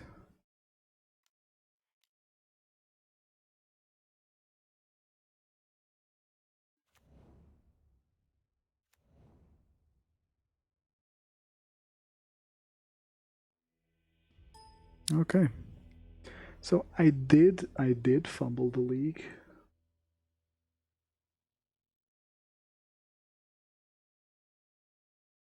Oh, I'm gonna call it Esper Control because it truly was Esper Control.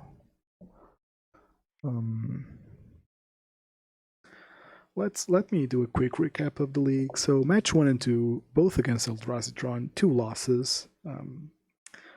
Again, it's a poor matchup. Like, you can sometimes slightly hedge against it by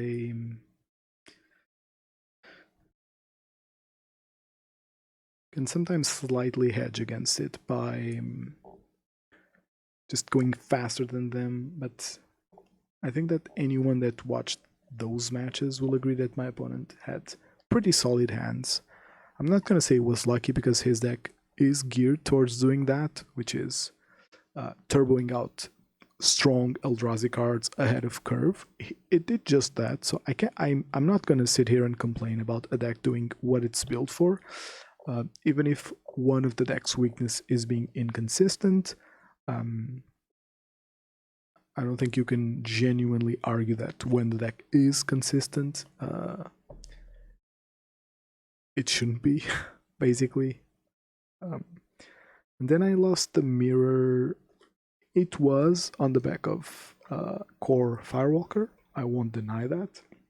The card is good in the mirror. I just don't think it's a good meta call to play Core Firewalker just for the mirror. Because in reality, you are just playing it for the mirror. You aren't playing it for anything else. Like, Prowess is easy enough without Core, and then Shadow variants and other decks are not bad matchups that you'd need to dedicate sideboard slots to it. And if you were dedicating sideboard slots to it, you dedicate Deflecting Palm, because not only does it hit the mirror and shadow really well, it also hits Bogles, which is one of our worst matchups. So, in conclusion, if I were cutting Hushbringer, I would play Deflecting Palm, not Core Firewalker. Now, do I go for another one? Still early, so I'd say so. Do I want to change anything in my list, though? Am I changing anything here? You really didn't play against enchantments. Like, maybe that's done with?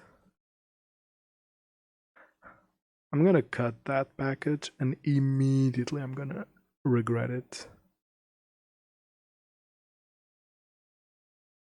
I'm immediately going to regret this.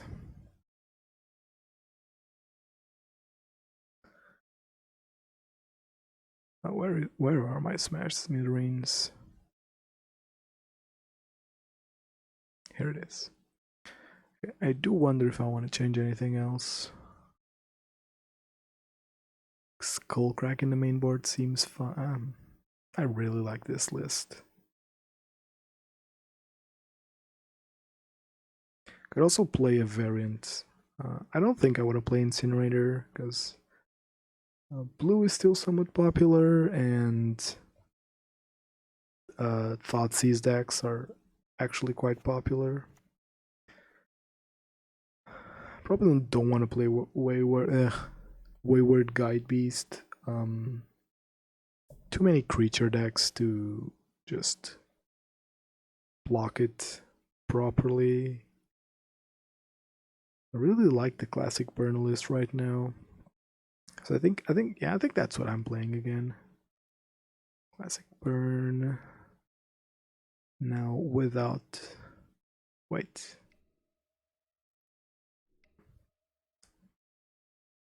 I'm dumb, I'm not an idiot, so...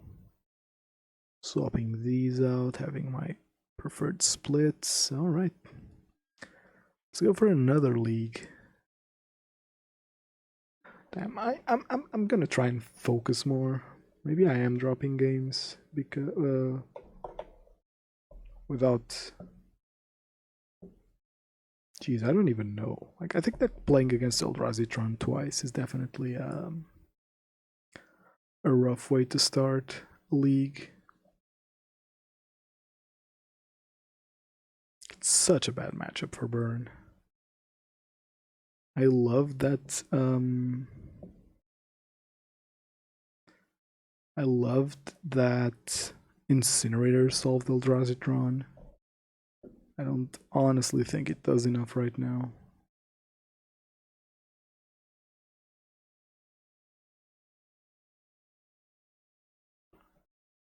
Oh well.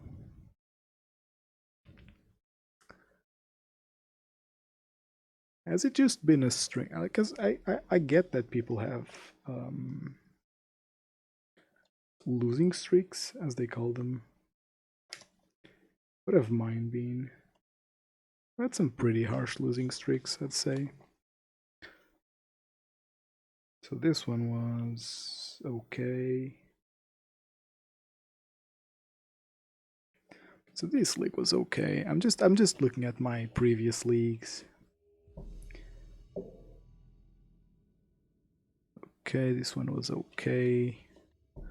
Huh, so my supposed streak didn't start that long ago. It was like my last 3 leagues were a bit rough around the edges. Which isn't that terrible, you know. By rough around the edges, I mean 2 threes. Which are below average, but probably still compensated by the chain of 4-1s I had pre-bans. Oh, that's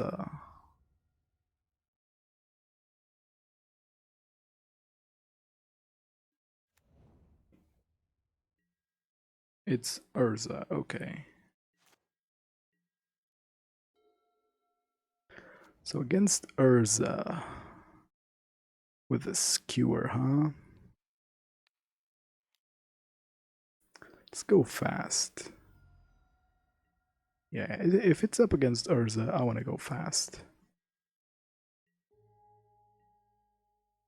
I want to go fast, suspend this Rift Bolt here.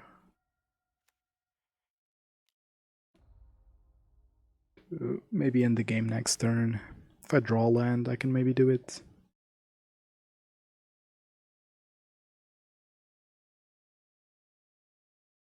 I think I do need to draw land, right?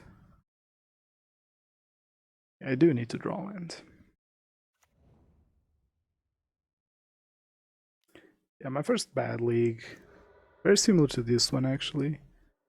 Ogles and... Yeah, that's still fine, I guess. Find it unlikely that his turn 3 will be scary.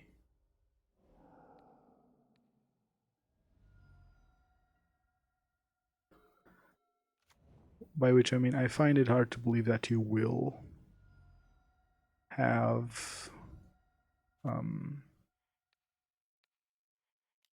turns off fetch lands, which is great. And it does run counters, so you can't be too careful.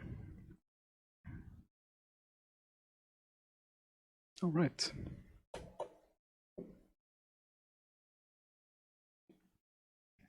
He's at 1, so no fetch lands. He is a Temur Urza, I would assume.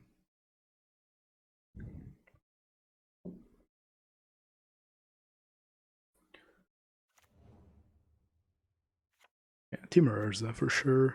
Exposes on 0. Because he has the counter spell. Sure, opponent. So I won't play into it. That's basically what you're telling me not to do. And if you play Urza now, just respond to it. To the ETB at least.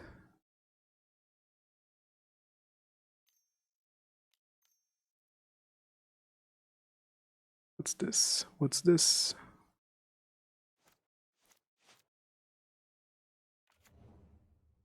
Ah, that's a problem.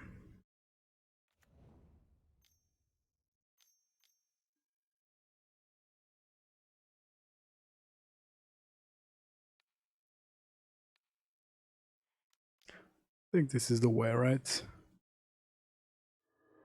Yep. He definitely had a counter there. He made it very obvious. And, well, not an awful draw, but doesn't go through the counter. Alrighty then, so they play life gain, so that much certain. Fan of Hushbringer to just stop those annoying creatures. I think kinda sucks, but I think I have to play somewhat the control rule here. Like, I don't think Emery can ever untap, basically. I don't care about Urza. I do think that Emery can never really untap. And the Tuashbringer to top it off. I think it's fine. It's not a card that I really want to see. But it is a card that I'll be okay with seeing. Yeah, I don't mind playing that Tuashbringer here. On turn 2, most likely.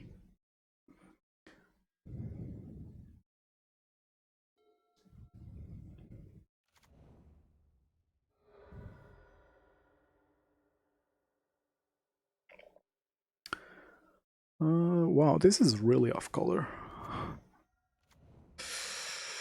Ooh, that's a problem. It's definitely a problem. Such a big problem, holy shit. Holy heck. It's actually quite a big problem.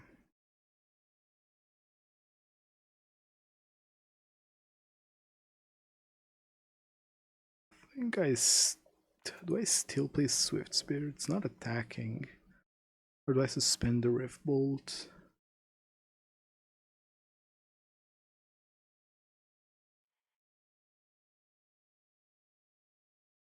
Well,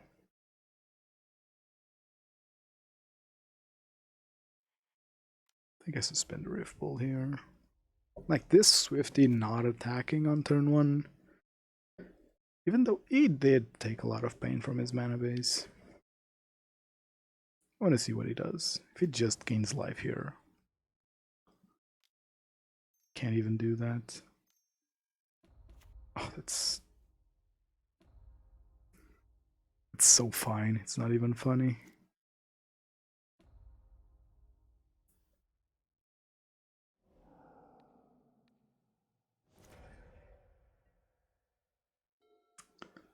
I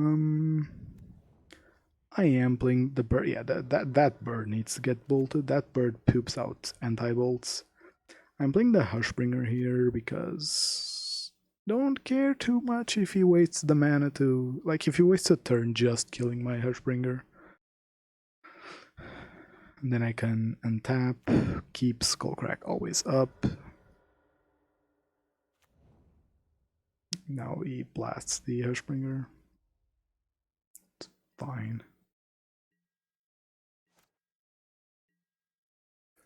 Not even that, jeez.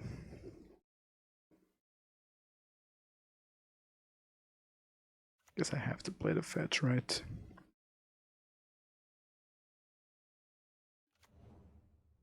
Do need to start closing out the game, because that 7 and 6 ulting is a problem.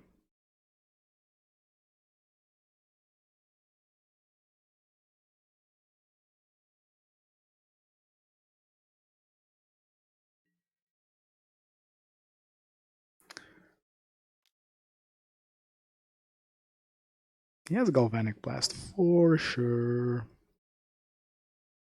He's just considering where he's gonna shoot it. If he takes the risk of hitting Swiftspear to get blown out, if he takes or if he just cleanly answers Hushbringer, or if he waits for Eidolon, because playing the second land does threaten Eidolon. Cosme doesn't have a second one. Yeah, I am saving this. I am saving this.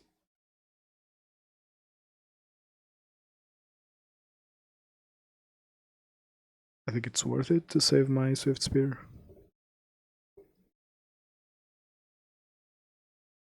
I'm saving it with a Skullcrack, actually.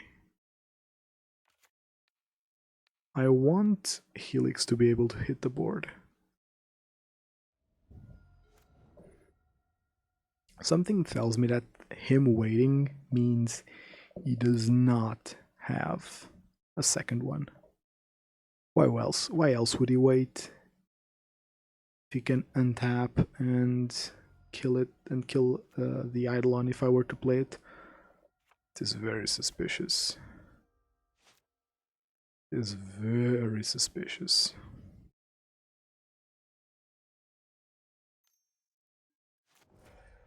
He did have another one. He just had them all?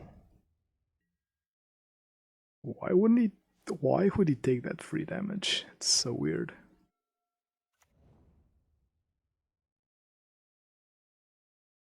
I honestly don't care about this. Don't care about a lot of things from the other side. Gotta be perfectly honest. Care about counter spells. I can't dodge those right now. I could put him in range of one burn spell, but I think it's better to play around some form of life gain. He's gonna ball himself.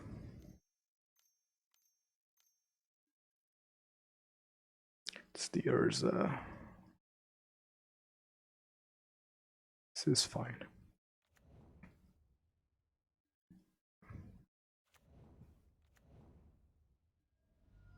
Yeah, this is fine. Does it have an ability? Yes.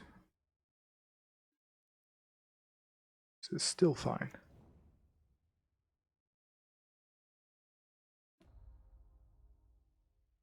Yes, this is still fine. Sure.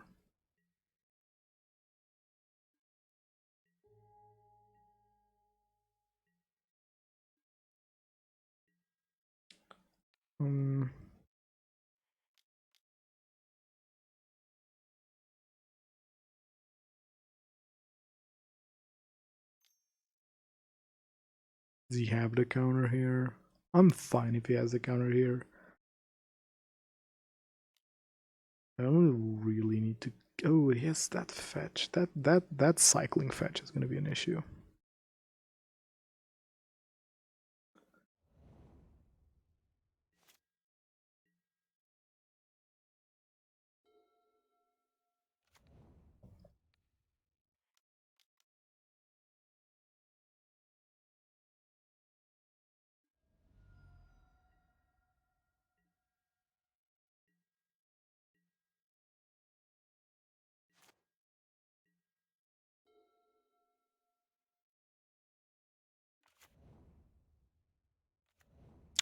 Ooh, him just having the second or the third cabin is an issue. He's gonna hit the fourth now. He also has a lot of mana, by the way. Has 14 mana. 14 mana is a lot. I might have lost it here. The 3 blasts were too much, I think. The 3 blasts were definitely too much.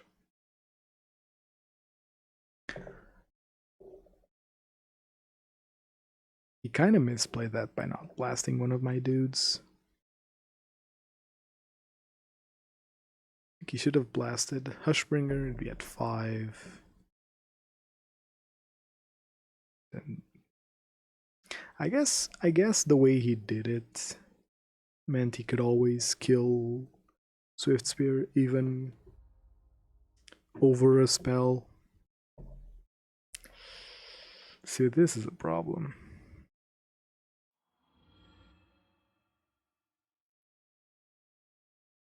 Yeah, that's definitely a problem.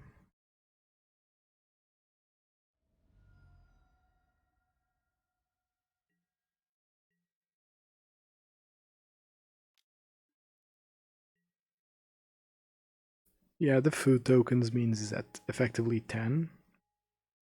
Unless I draw exactly Boros Charm.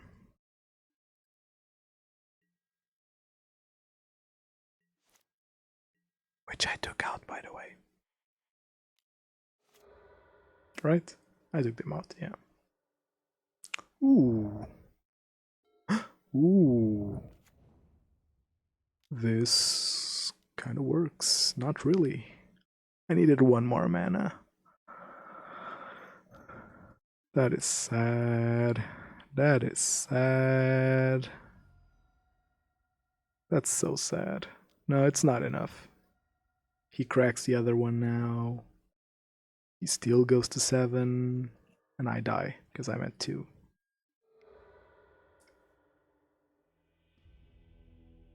That was close. That was pretty close, not gonna lie.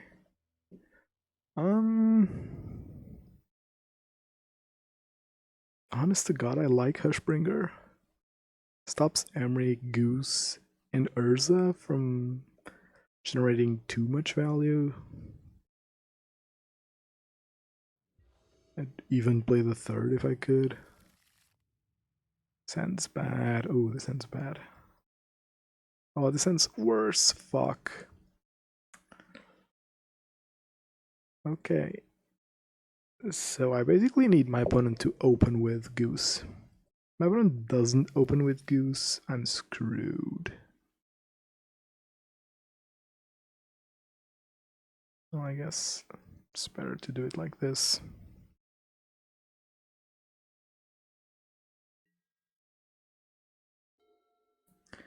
My opponent needs to open this with Goose, please.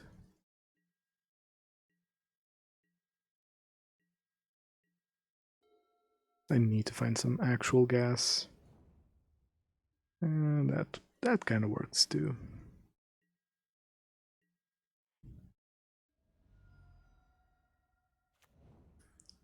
Can I find some actual gas here though?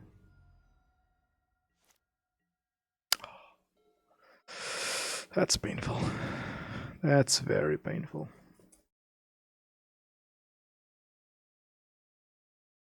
That is very painful. It's gonna be very rough now.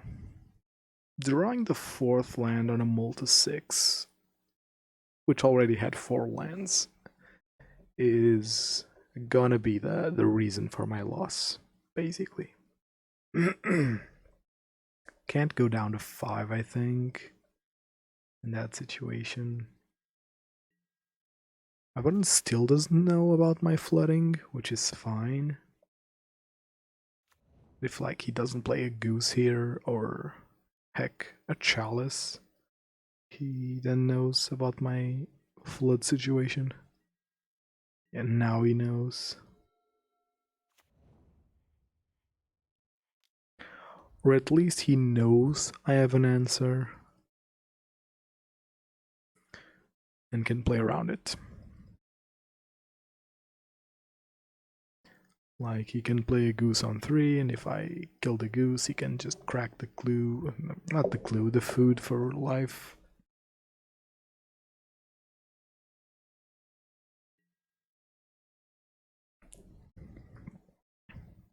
It's honestly kind of cute, that cabin.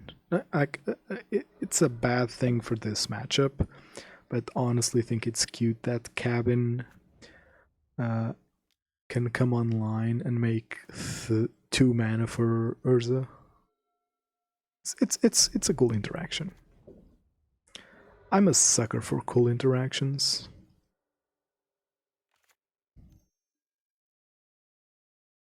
Yeah.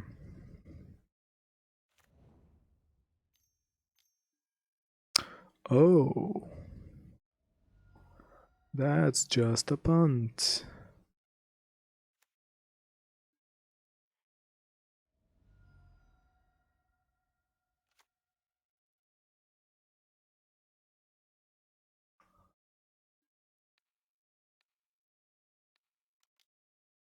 Killing the goose.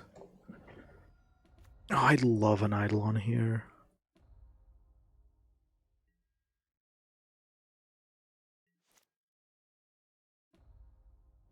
Any creature would be cool here.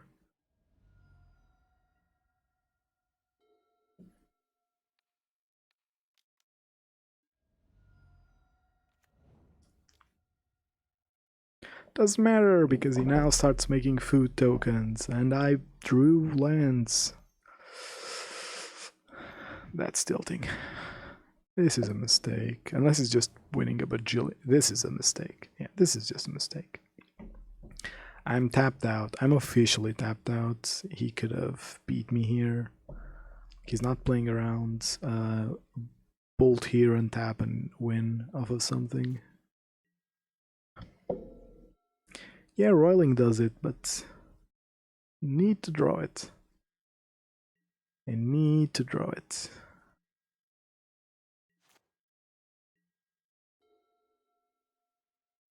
He can do it again, so he's at 12. Yeah, okay. Okay, at 11, because he does lose 1 life.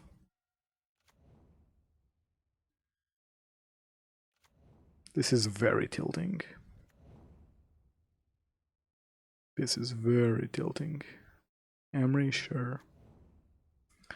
My one out here is my opponent actually just getting greedy and start cracking clues to drawing things.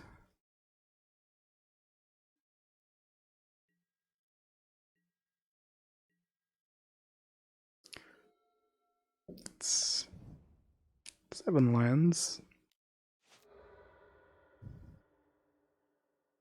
Oh, look.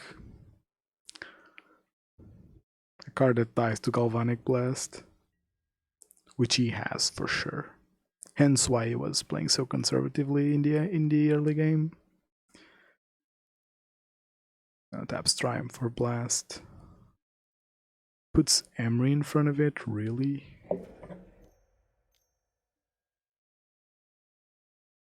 No respect for the Skullcrack. You should crack the other one here if that's the case.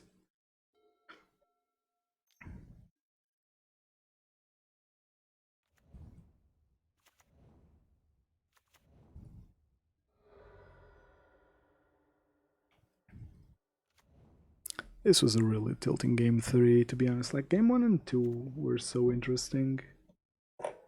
And then game 3 ends like this.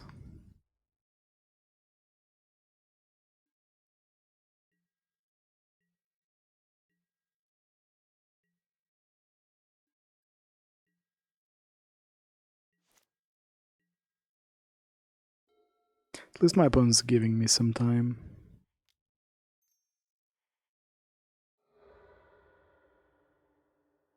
Oh, there's Eidolon, which promptly gets dealt with.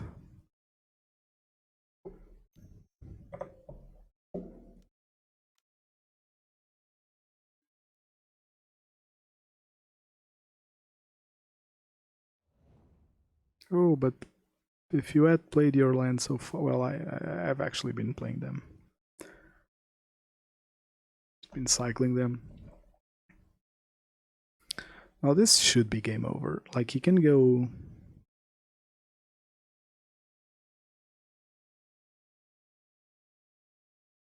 Wait, no, I can't attack. Never mind. Oh, that was a tilting experience. I'm gonna keep playing because you never know. He might forget how to play. He already didn't make a food token this turn. But his hand is also probably very full.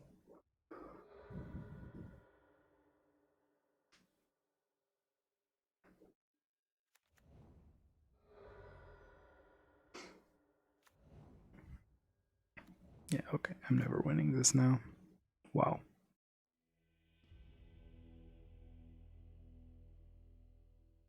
Even the draws here are kind of poor. Oh, there's the anti-life gain. I'm not gonna lie. I'm tempted to bump up the anti-life gain to 8 post side. Like, the deck doesn't mulligan well. And like, cuteness aside, Urza isn't playing Gingerbread Cabin because it's cute. It's playing it because it's a land that gains life, right? That's fetchable and recurable with Ren and 6. So I don't really think that like 8 effects, 8 anti-life gain effects just don't seem enough, which is weird. It should definitely be enough. Mathematically, it should be enough.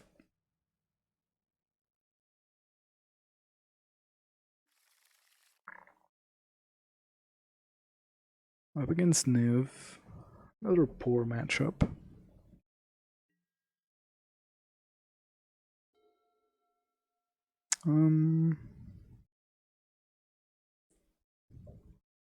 Yeah, I really have to not flood. That's true. What's tilting is that it's not one game, right? It consistently feels like I don't know. I don't want to talk shit because again, I've always been a person that says that Magic relies very little on the draw steps.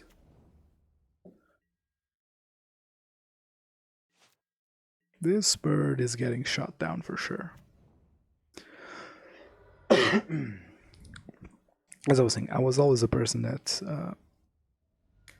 pushes the narrative that Magic isn't really all that much about luck, about the variance. Like, the variance can be counteracted with deck building, and but I've tested 19 lands on 60, a ton. It basically makes oh, this is rough for me.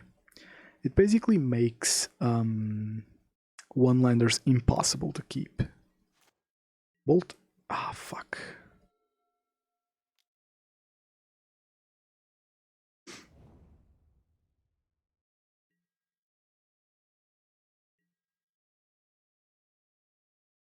think I always attack here.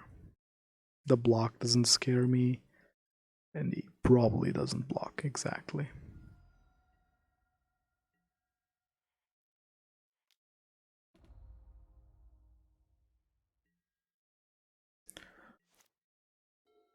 But as I was saying about the 19 lands, I've tested that to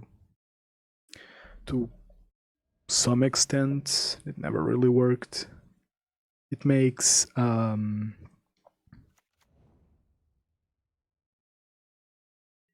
that's a spell queller. It's annoying.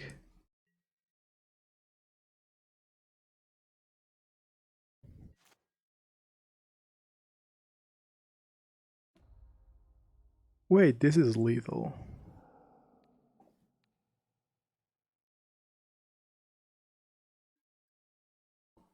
I just play into this, right?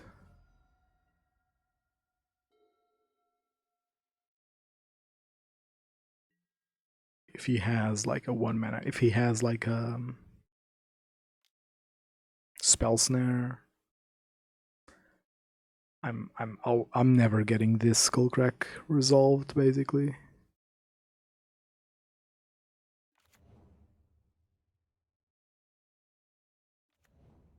Or if it's a path. I guess I could have played around a path. Well, I think that this is the best line possible. Does have path. Okay.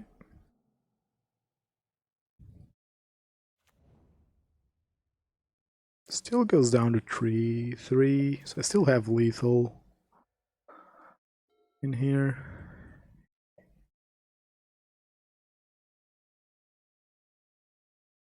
He just has to not have...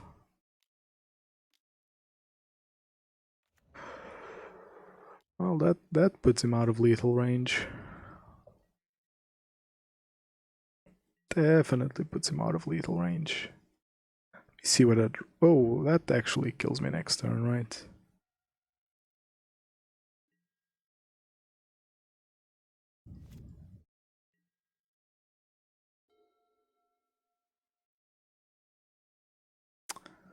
Oh, just out of lethal range. Maybe he doesn't notice that he has lethal.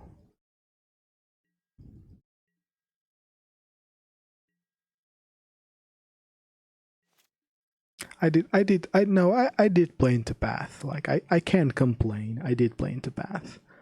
I find it more unlikely that a deck like this would play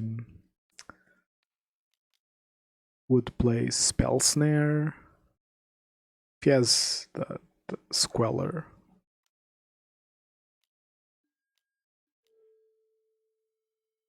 It's just plain Cryptic. Yeah, it's still enough.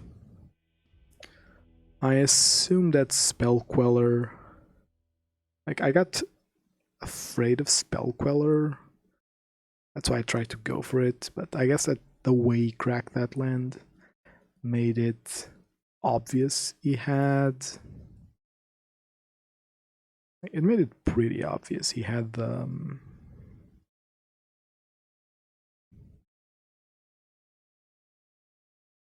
His deck placed a fairy, right? I guess Rift Bolt's the proper cut. I'm kind of scared of too many ETBs. I don't think I can play around them. Or rather, I think I'm overboarding if I try to play around them. What was I saying? I played into the path. Like, the way he cracked his mana made it obvious he had a 1 mana play. Although, by the looks of it, if he goes to 4 mana, I'm never resolving that Skullcrack. Then maybe I think 4. Yeah, maybe I just played it too greedy.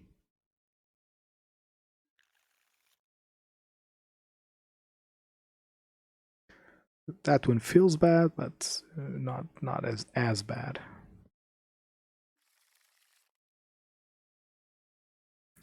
Keeping here, shipping the Skewer.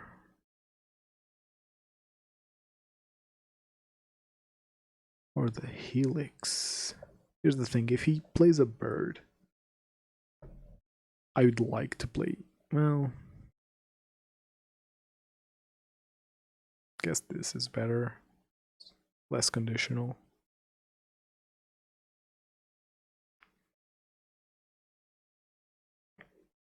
And even though Batterskull hit me for 6, I was still only 1 short. So yeah, I think that there's a very real chance that if he doesn't attack with sword, just counters my spell, I untap and win. Yeah, I definitely threw that one all by myself.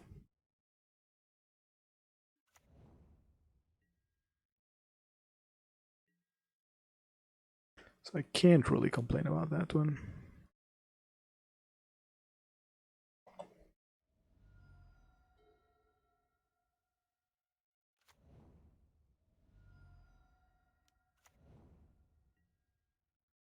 It is Yark.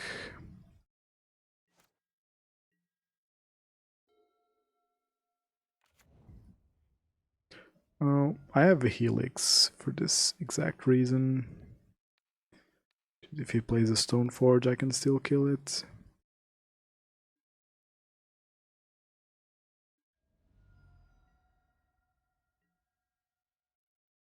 I think this is the right. Yeah. In the previous game, it was definitely the right line. Just wait, Skullcrack on his turn, because I have a lot of gas. Yeah, it was definitely correct. See, that's a mistake that I can't really blame on the cards. See, that I had the option of playing correctly. I didn't. I lost. Sure, it happens. Please land. Ooh.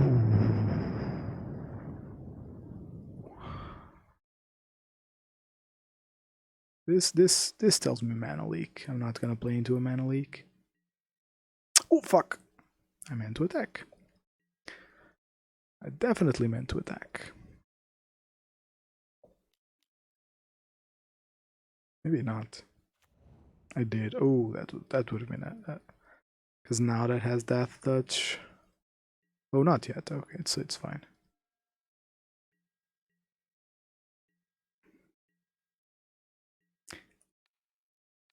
Actually, no lands. That's cool. Assuming he has mana leak. No. Okay.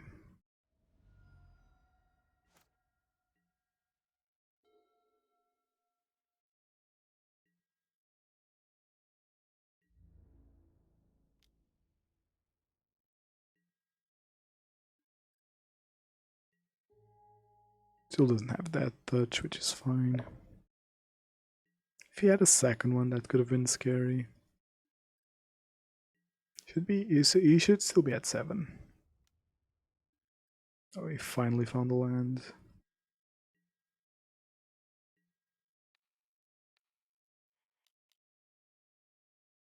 Goes down to 5 like this. If I do find the land, okay, so he has a mana leak. This makes it so if I do find the land, I should go for it. Searing Blaze. Should I play the Swiftspear though?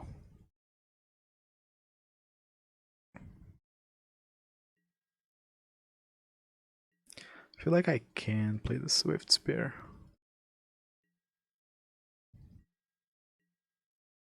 This deck has to run like Knight of Autism or Timely Reinforcements. Opening myself up to one of those seems like a mistake. On Thin Ice is a card that's legal. Okay.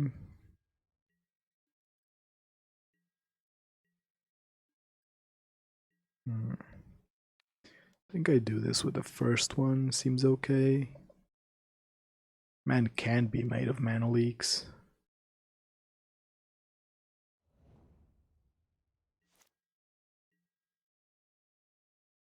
Okay, I like this.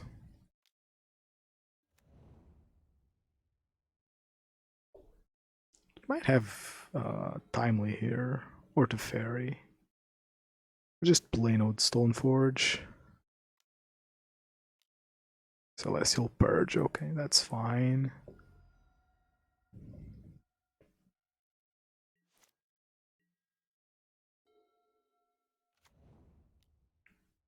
I think now I have to go for it. On 1 mana, I have to go for it. Okay, we got there. Cool. Now the issue is that I'm on the draw. And this game on the draw is much harder. This game on the draw is much harder. Especially without like a Seal of Fire to kill dorks. Do have Vortex though. Vortex be good. Vortex be very good. I have Bolt for his turn 1 thing. I like that a lot. No turn 1 thing. Might mean path. I'll take this path, to be honest. I'll gladly take this path. Or is he just fetching a Triumph? There's no banned Triumph. For the longest time, I thought there was a banned Triumph.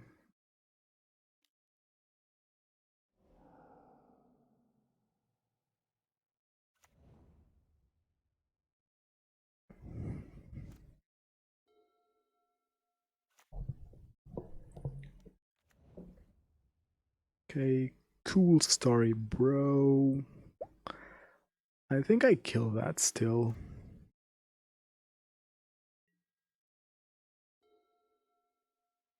Yeah, I think I kill that. In case he has force, at least I punish him.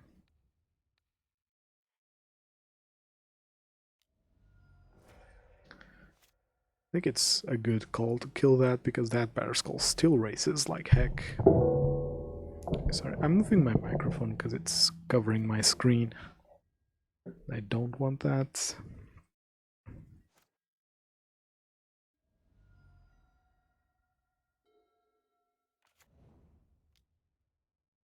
Okay, now I have Boros Charm up twice. Which should be good, I hope.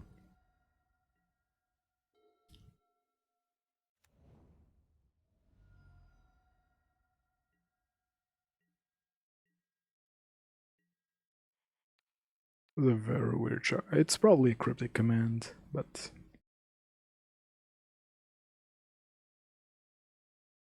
don't think it works as well as my opponent think it will.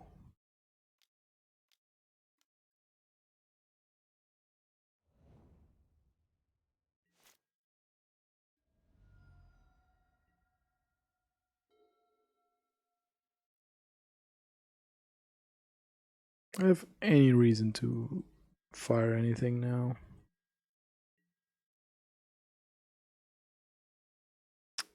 Honest to God, I want this Helix to resolve. If that Helix is resolving, then might as well take this out of the way now. Now he needs to do something here.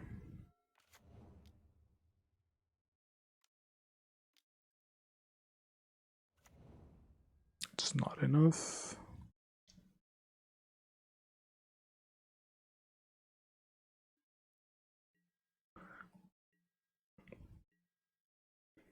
Okay, this is more than fine.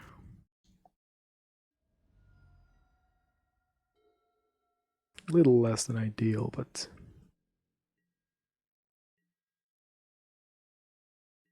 does he have Aether Gust? He does. Oh, he has Squaddle. Okay, that's because Vortex. He wants. Yeah, I know. Hence why I double spelled on my turn. Like getting those 6 through, especially with Helix, was super important. If he plays Batterskull, Batterskull dies, and then he dies.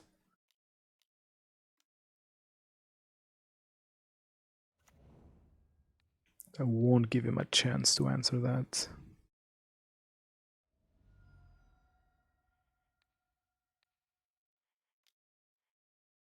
Alright, so that was Vortex taking over the game. Ooh, some board draws. Then the second, okay. Alright, cool. At least that one went okay. Even with a less than ideal draw game 3. Who knew that seeing sideboard cards impacts the game positively? Maybe that's it. Maybe I'm just cutting Spath to add like a 4th Vortex, a 4th... Oh. Maybe I'm cutting Hushbringer to add a Vortex, a Smash, and a Path, or a Vortex, a Surgical, and a Path. Or like, I don't know, I could play a single card. I could play a Lurid. Lurrus. I'd honestly go back to Lurrus. I don't think I would play a fourth Surgical, just because Surgical is so important in the matchups that it comes in. This is a keep.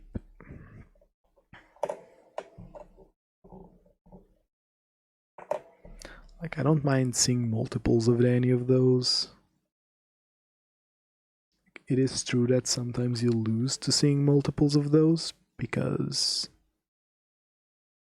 Path and Surgical aren't aggro cards, but I think you lose more to not seeing them in your hands. This is Amulet. Yeah, I'd love to have some deflecting, but then again, the issue I have with deflecting palm right now, this is a great draw actually. The issue I have with deflecting palm right now is that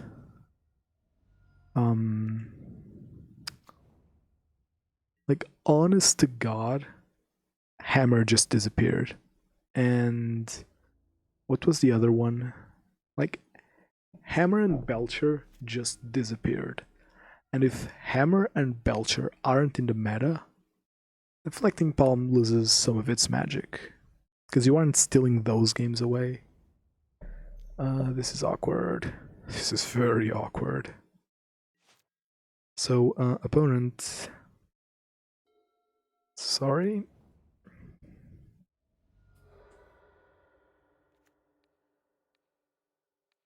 I think killing Stacy is the correct move. My Amulet buddies would all tell me that. Except maybe not if there's a monkey, but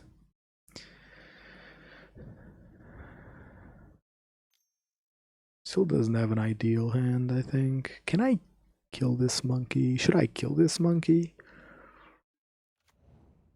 Does it make a difference?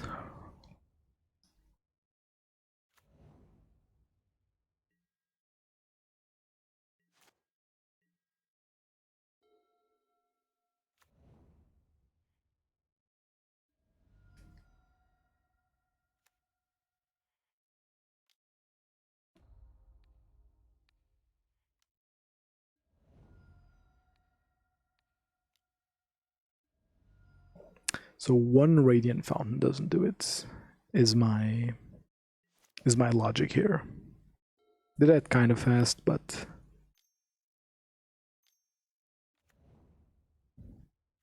it's fine, that's fine.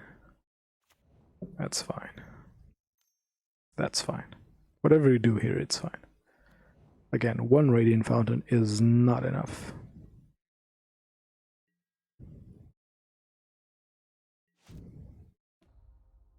Then I just machine gun this dude down.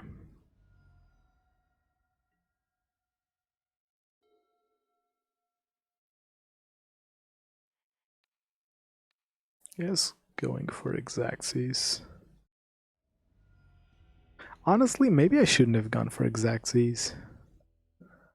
Because now maybe just over-evaluates life gain, which is just correctly evaluating life gain. I think I want all these. Ashbringer's honestly good in this matchup.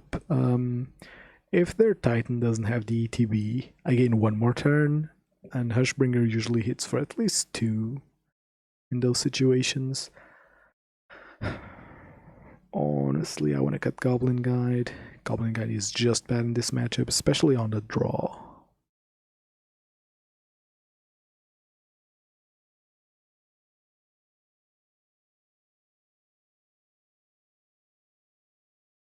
Then probably Searing Blaze isn't perfect. Yeah, this is a weird siding. Cutting Goblin Guide is definitely weird, but I do genuinely think that Goblin Guide on the draw is not great.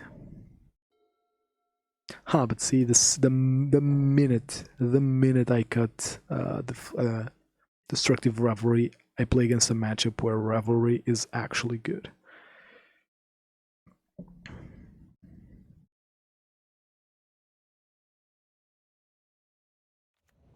Okay, boys, big brain time. Fetching green. Oh, I don't have green. I'm an idiot. Why did I think I have green? What's wrong with me? Why did I think I have green? I was gonna say I'm gonna fetch green and big brain my opponent because then he doesn't play Dryad as soon. Because he's afraid of losing it.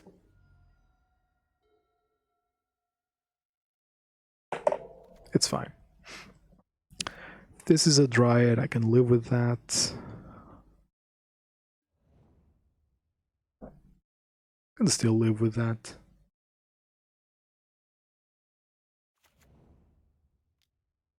This isn't a Dryad, huh? It's a monkey. Okay. Ooh, it could still be a Dryad. Oh, that's so annoying. Holy shit, it's actually a Dryad.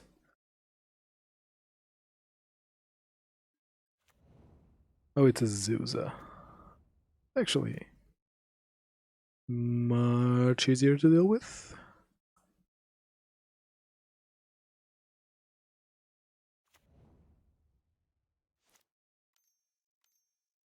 Oh, he's packing now.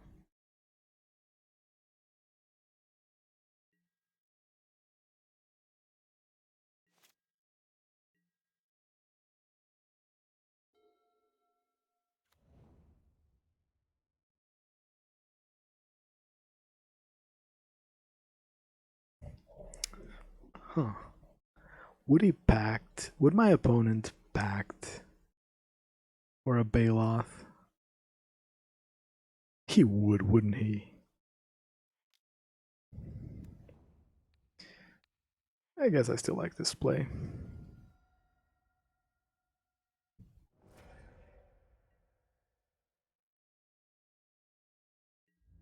My opponent should block, by the way. That Azusa isn't doing too much.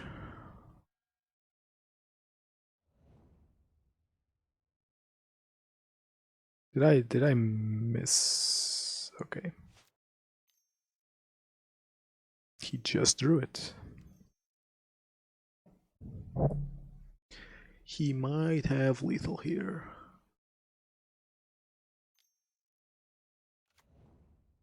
He had to tap that, so maybe not. It still does. He bounces this now. Huh.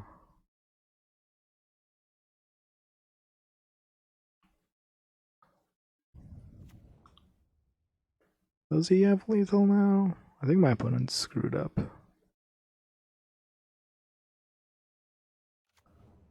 Oh, I mean, no, it definitely still has some. He still has some land drops, right? He bounces Sunhome now. Can I count? Am I retarded? Can I actually count? How is my opponent not screwing up here? He uses Vesuva to copy that. Some other lands. He kills me, yes? I'll let him make the mistake. Okay, so he isn't making the mistake. Alright, so he wins game 2.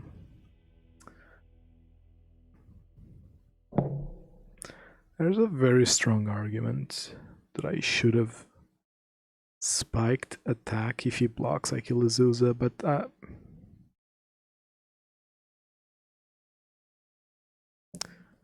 did I miscount anything? Honest to God, I thought he was out of cards when he got packed. So he needed a land from the top, essentially. I don't think it's too incorrect to force him to draw a land when he needs to. Although his deck's all land, so that's like telling us, that's like saying, I hate this. I like this much more. Shipping a Blaze, because I doubt I'll ever be able to cast a second one.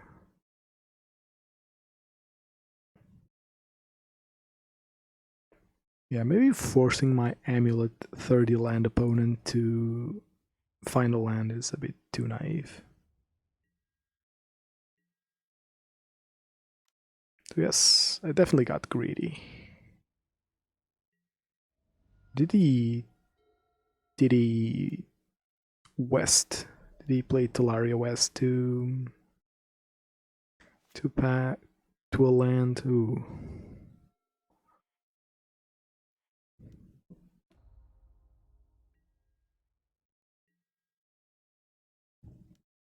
Doesn't play that well around Azusa, but whatever.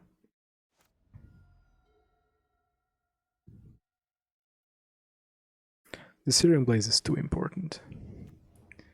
Because this symbolizes Dryad, and I need to kill that Dryad. Azusa. Almost equally as annoying.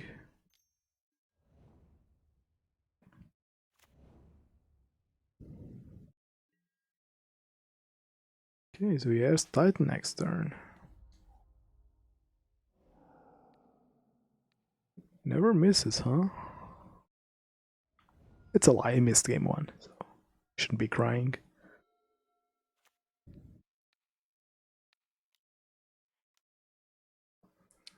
The thing is, I can't let Azusa survive.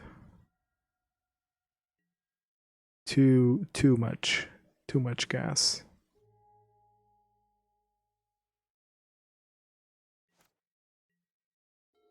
Does he have the Titan here?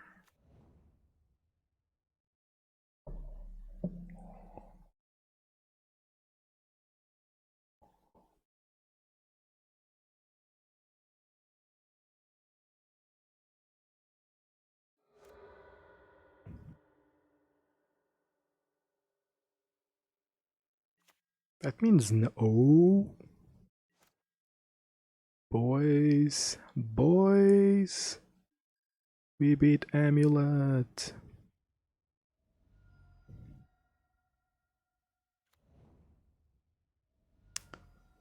We know why he did that. Probably. He saw me missing land drops. And he was like, hell no.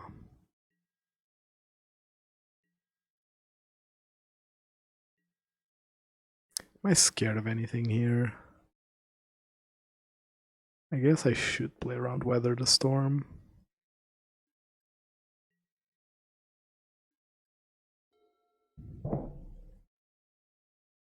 I swear I'm not slow rolling. Like, you never know what people are playing. And there's zero reasons for me to not play around something he could be playing.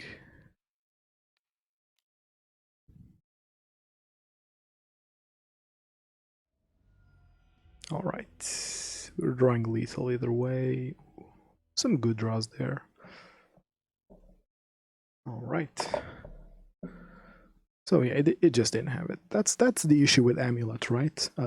Amulet, and there is proof. Amulet would be an unstoppable force were it too consistent. And we know that because when Once Upon a Time was legal, Amulet was just the best deck. Like this discussion got seen. Sorry, this discussion came up the other day. This is the second one already. First one was a bit unfortunate to say the least.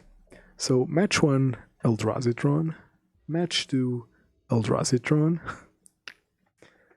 And then Azorius control, burn, and Esper control. We beat control, lost the mirror, and then of course Eldrazi Tron was just a bust. Sounds good, but I'd rather be on the play. Talking about Once Upon a Time, yeah, this came up the other day in my play group. Someone said that Once Upon a Time was just broken, every deck was playing it, including... It's the mirror. Ooh. Maybe not. What's this? Almost closed the game window, that's never good. It's Dredge. Alright, rookie pick, you came at the best time. It's Dredge. It's a matchup I really want to test.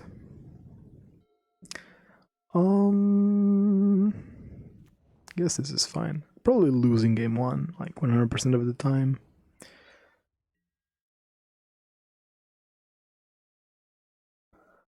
Like, I think that the only way I don't lose this if I next turn find... If on my next turn I find Skullcrack, and I get to hold Skullcrack up, and then I find land, I get to suspend Riftbolt, I get to Helix Face, then I untap, I find like another Boros Charm. A lot needs to go my way to win this. E-Tron is best Tron. Oh yeah, but the competition isn't amazing, right? Let's be real. Green Tron lost a lot of its power with the printing of Cleansing Wildfire. The fact that Wildfire hits Tron before Tron is online is... It's true though. The fact that it hits Tron before Tron is online is pretty sad for Tron. But honestly, I think it's something that the game needed. Like, Tron shouldn't be a coin toss. Or a coin flip. Right? If that's the only hit, I'm actually kind of fine.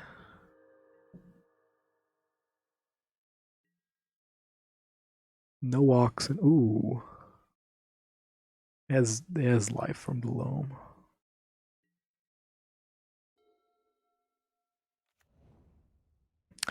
Not playing Eidolon. Ooh, actually. If I play Eidolon, my opponent is very pressed against the wall to play that life from the loam, right? So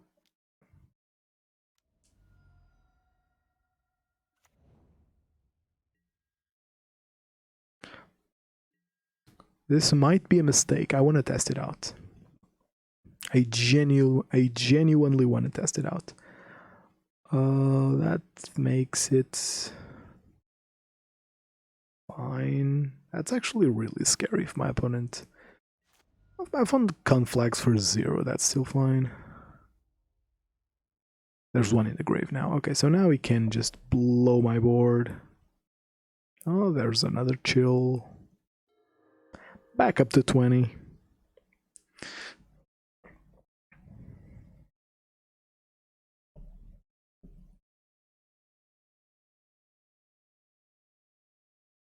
What do I... Oh, yeah. I think that Cleansing Wildfire was a card that needed to be printed. Tron isn't just a single player puzzle now. I think that's healthy for the game. So strong though.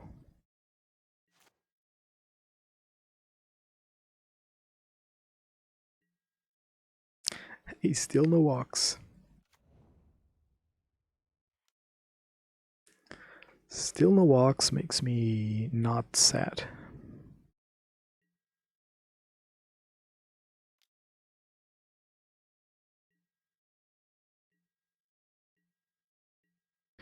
Okay, I think I need to cast my 2 spells here. Because I genuinely think that next turn the game isn't ending. What is dredging 5? Which is a lot. Boom. Good dredge. Oh no, there's an ox. Okay, so game is over now. Game is over.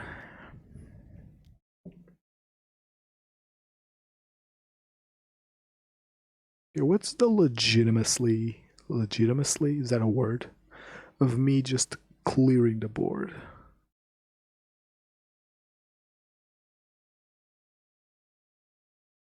Yes, meh, not great. Actually not great.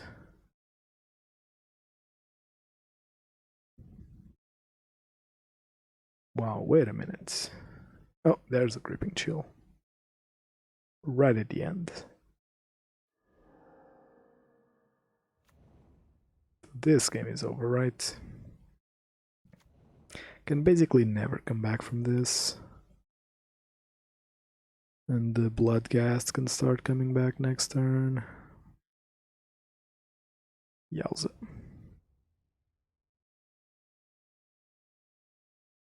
Just let all of this go through. Okay.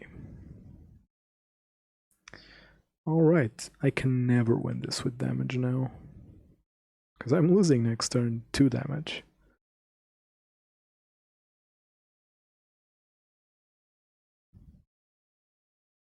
Oh, my opponent has that magic number. Oh, actually, no. I can never win this, right? Let's not kid ourselves. Let's not kid ourselves. So Vortex definitely comes in. Hushbringer definitely comes in. Yeah, it's not just very good. It made the matchup interesting and even into a bullshit matchup. I don't want Vortex, I want for Extraction. That's how I look at it. Like, the matchup is honestly interesting if Chill doesn't exist, because they're fast, you can interact with them. Cards like Helix and Searing Blaze make the matchup more dynamic, and you also have creatures. But then they printed Creeping Chill, and they didn't even make it be cast. If Creeping Chill is cast, the new Vortex is very good versus them. Even if Narcomoebo were cast, Vortex would be very good against them. And like, if Narcomoebo is cast, then Eidolon maybe is not a piece of crap against them.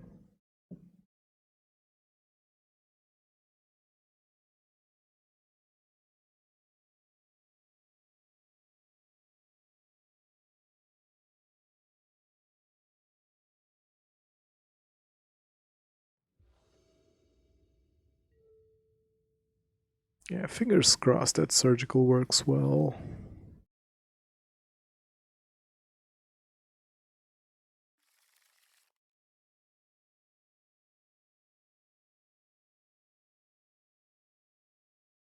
Well,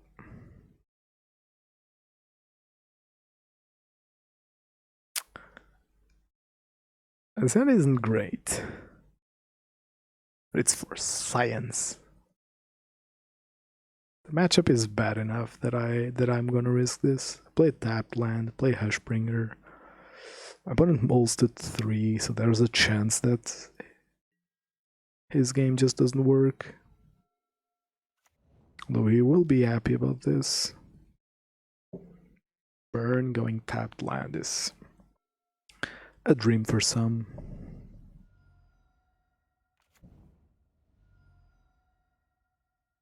Have Horn, damn.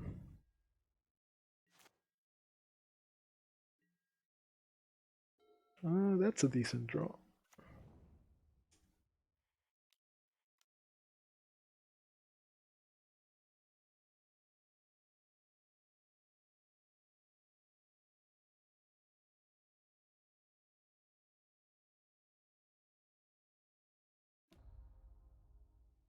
Okay.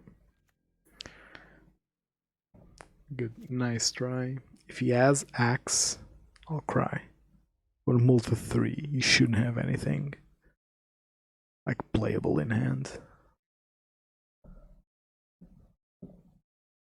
God damn, he still found a Creeping Chill this early.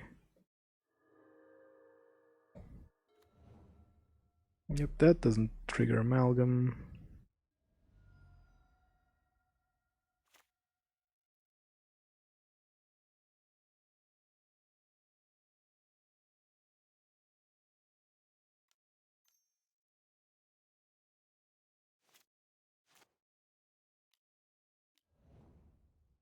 Just played Loam, okay, that's fine.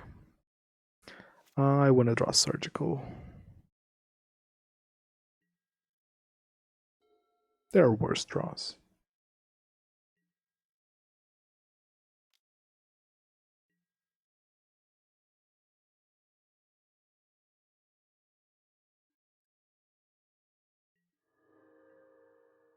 Okay.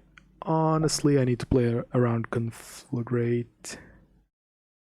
So I am not playing the second Hushbringer.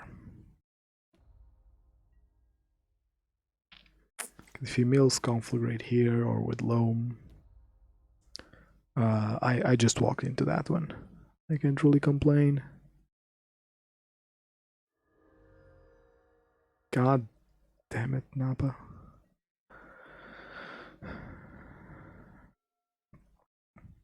It's so sad that even disabling half his deck, he's still gonna pop me. Jesus Christ. Yep. Bloodghast is a thing. Technically only attacks for 1, because my Hushbringer is here. Now I'm more tempted to play the second Hushbringer. Yes, it would, but I also didn't have Surgical. You know what would have been nice? No, okay. Let's be real here. Let's be real. I don't think Rest in Peace is bad. The card is good. I said this at the beginning of the stream. I think that Surgical fits my playstyle better because I play this matchup as a race, not as a didn't I Boros Charm? I'm retarded. I play this as a race, not as a I don't know what do you want to call it, like a I think I need to play the second one, or else it's gonna get too close. So I play this as a race, not as a not as I'm doing now. You see, like I'm just taking this slow. I definitely think that Rest in Peace is good. I definitely think that if you like the card, you should play it, because I'm a firm believer that if you like a card, you'll perform better with it. Oh, that's a play. So yeah, I think that the confirmation bias argument is wrong, in the sense that if people only play Rest in Peace, obviously Rest in Peace is the only card that will be making results.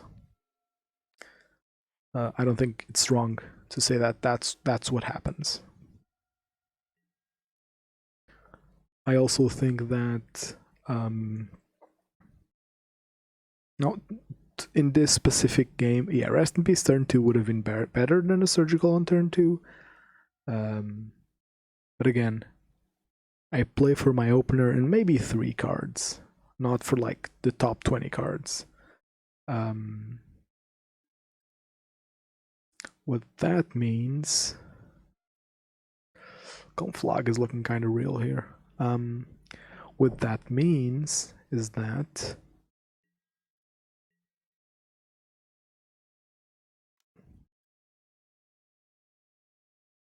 okay, you're not winning this race opponent. That's 5, but I also have my own creeping chills.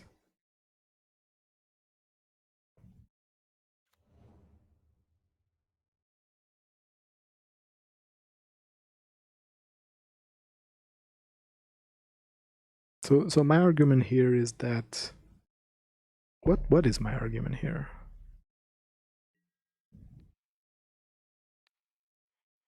Let me try and win this game. It's getting kind of close, not gonna lie. Need gas. That's definitely gas.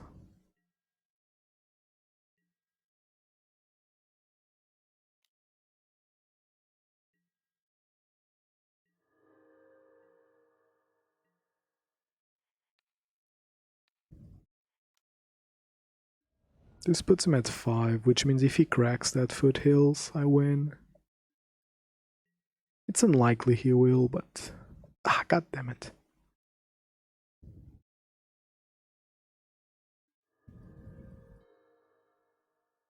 He's still dead to a lightning bolt off the top.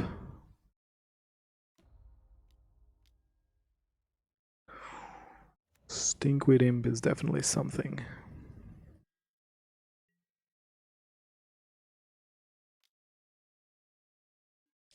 He's not attacking with Narcom even now, he's scared.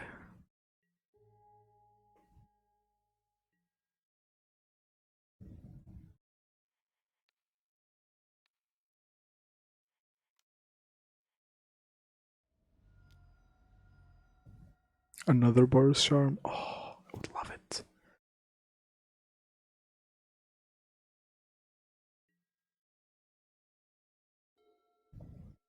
It's actually kind of nice. What am I doing here? I guess I can always crack this, right?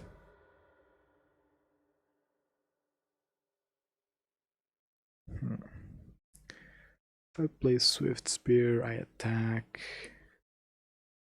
He probably double chumps one of these. I go up to 4. This is an interesting turn. I think I double it. Well, I can't, right? It's definitely an interesting turn. This is like playing limited. My opponent's playing and playing 3 mana 1/2s and 2 mana 1/1s.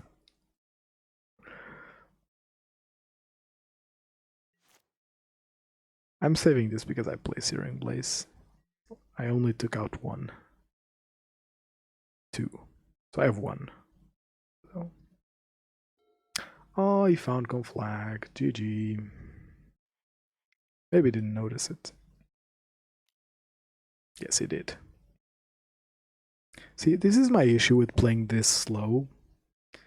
Is that my opponent can still, like, if I'm going slow and he blows up Rest in Peace and then just starts going, it's still losable.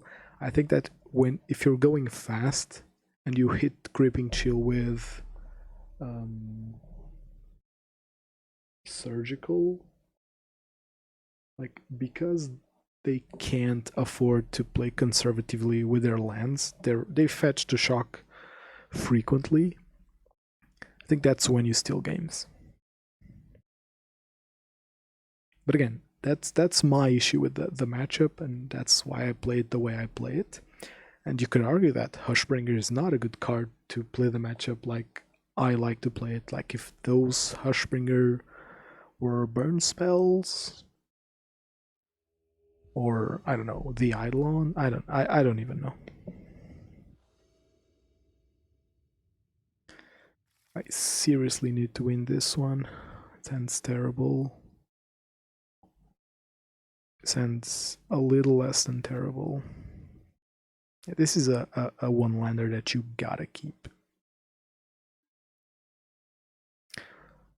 My opponent is triple queuing.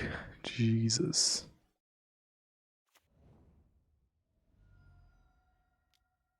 That's... yeah, okay. Here's my issue with them. So in some matchups, I do believe that making them have it is correct.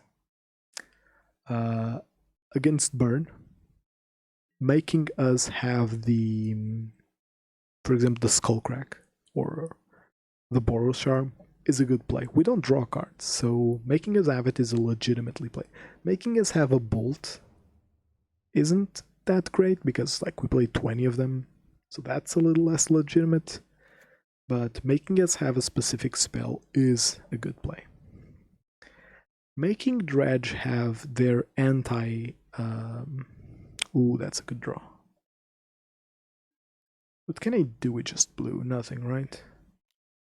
Making Dredge have their anti enchantment spell, in my opinion, isn't a good play, because I think that any good Dredge player will always mull for that.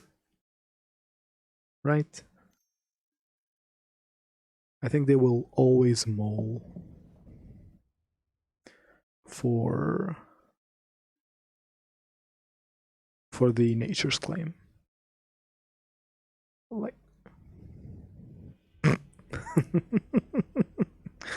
okay, I'll assume Azorius control. Just didn't have an answer. Or kept a one-lander? Against control, I like Vortex over Searing Blaze. Even though they play Snapcaster, it's a bit weird. They like everything else. So I did what I said make sense? Dredge mulls very well, so making them have it is a bit more fallible.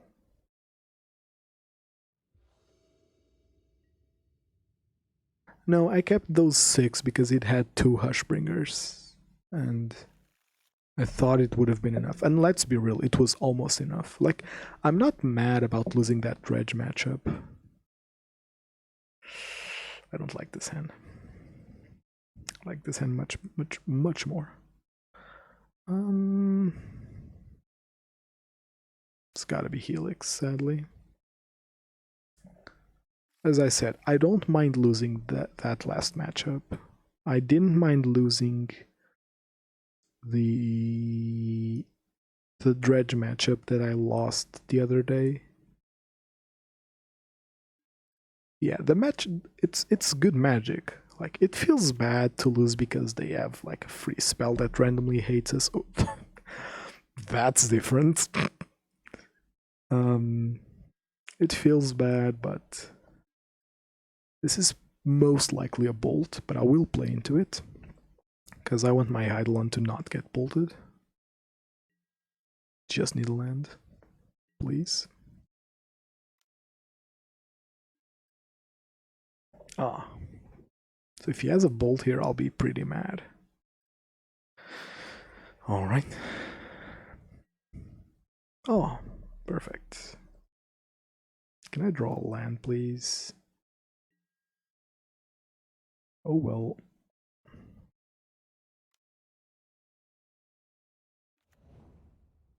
I have to play it like this, which honestly sucks.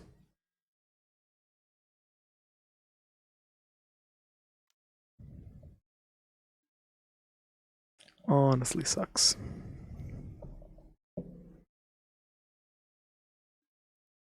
Yes, is still at 20 on turn 3. Now he has Mana Leak up. I still don't have anything up. No lands either. Now Magic Online's kinda dying. Is this just blue-red control?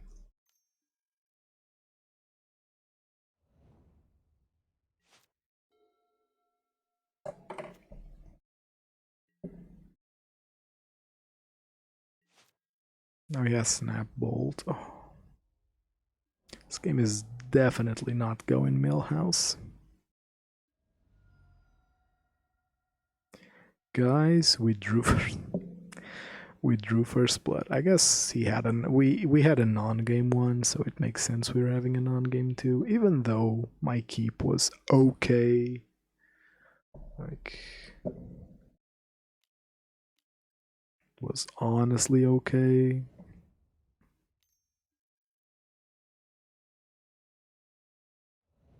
This land's already on the battlefield.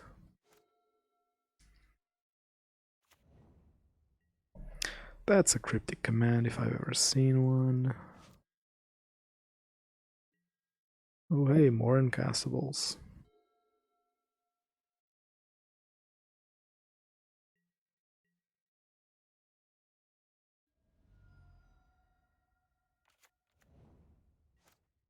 That doesn't convert.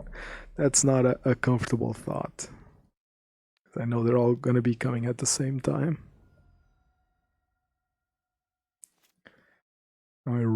Eidolons. The deck keeps teasing me. Like, I would have conceded if I only had like 2 drops for a while. But no. The deck keeps keeping me on edge. Because yes, this matchup is still winnable if my opponent doesn't do jack shit until after he's dead. I suspect he's playing a Through the Breach build.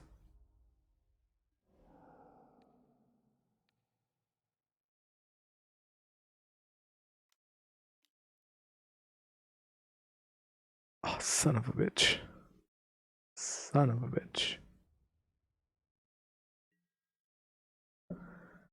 Okay, hand kind of unlocked. Still not comfortable with playing Eidolon here.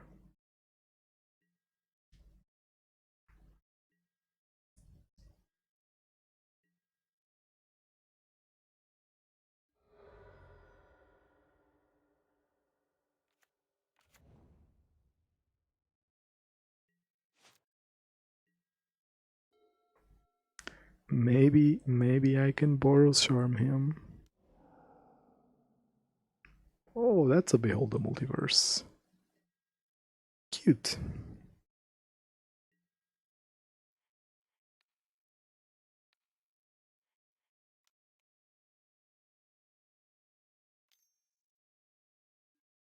Oh, Jesus Christ. That's rough.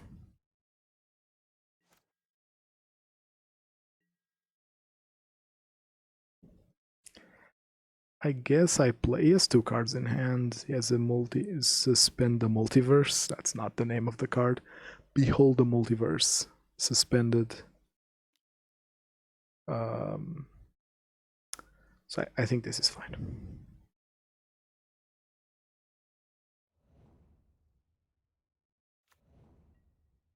A Snapcaster Bolt is still 4 damage, so it's my Boros Charm back. He's kind of flooding, maybe.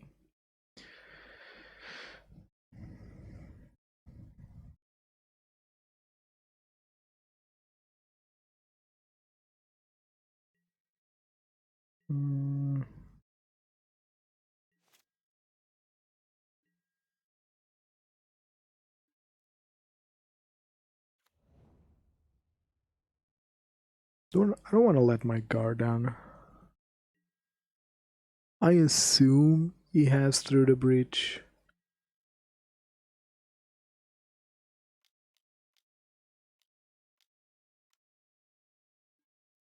Or that. That also works. 5/5 Shark.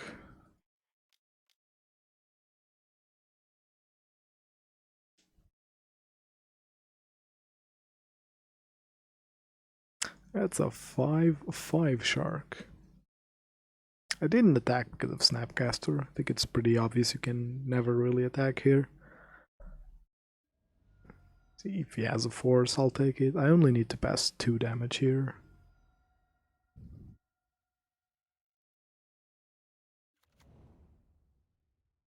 That's 1 mean shark. 1 mean Sharknado. I think it's hilarious they actually made a Sharknado card. Whoever designed this card, like whoever decided on the name and commission, you sir are a hero.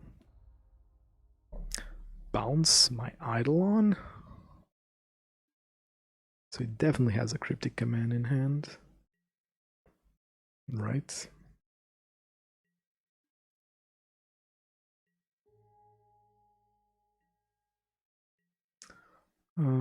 This does put my clock 1 turn sooner, but I think it's correct because if I find another land here, I get to maybe double spell.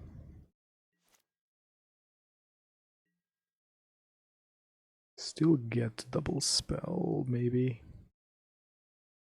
Should be just good enough.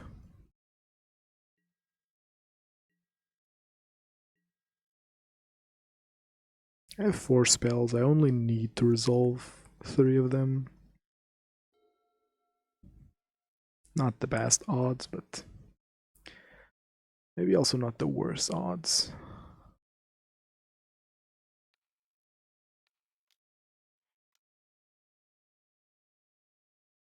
I think I'd rather him play something here than after he fixes his things.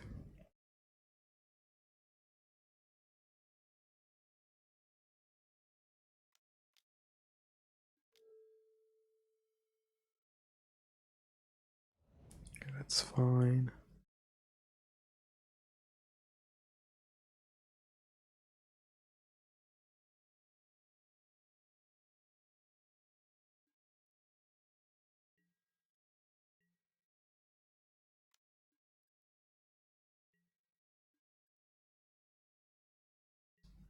I'm gonna be honest, I don't think I can be killing Jace here.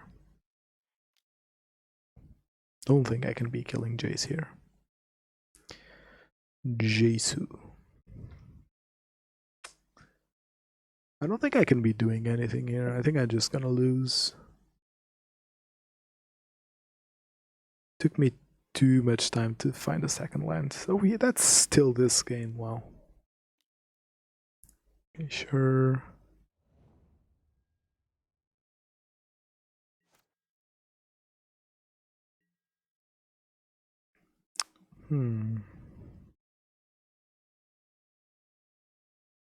Where's all the Eidolon?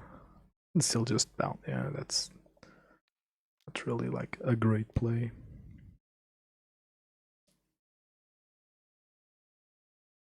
Just show me a counter. I'll concede to the 5th counter. Ooh. Eh. Yeah. I'll play it out, I guess. Just have to skip this because Magic Online's dying. It's a bit too late to restart now.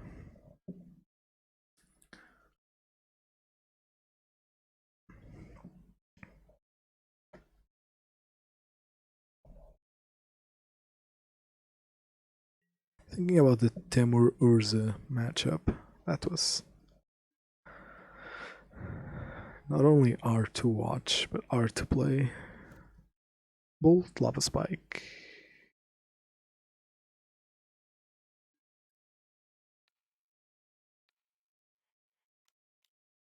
There's still a chance. No, there's not.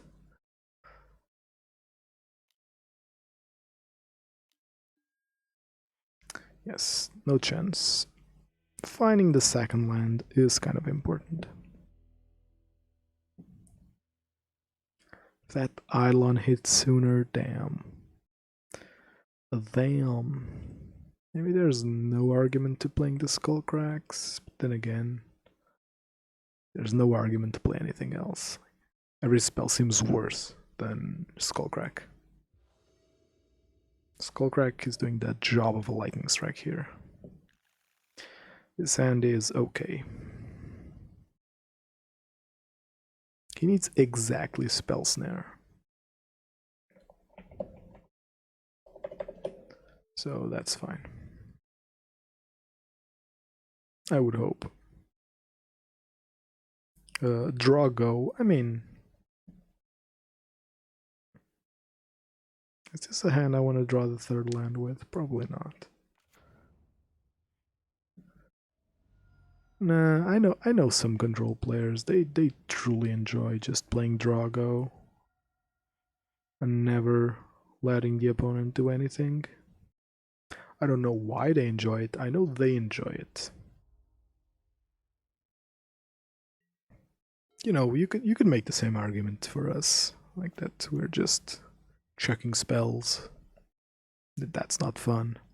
We that play the archetype know that's not true, so I assume that these decks also are more involved than just answering everything on. I always go for it here. I don't think I can afford to play around. the spell snare. Does he have it? He does. Okay. Yeah, I can't play around that realistically. Especially when he kept 7.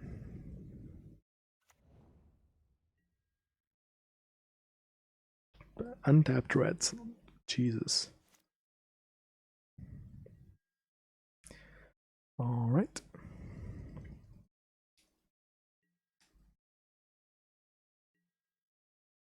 Sucks here that if he plays a land, he has Archmage's Charm up.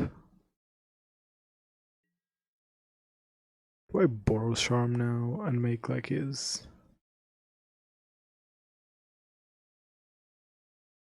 Nah, no need for it, I think. It's fine.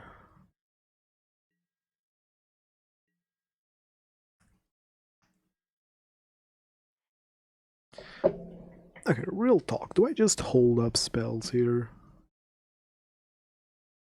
And try to find lands to then just start dumping my hand?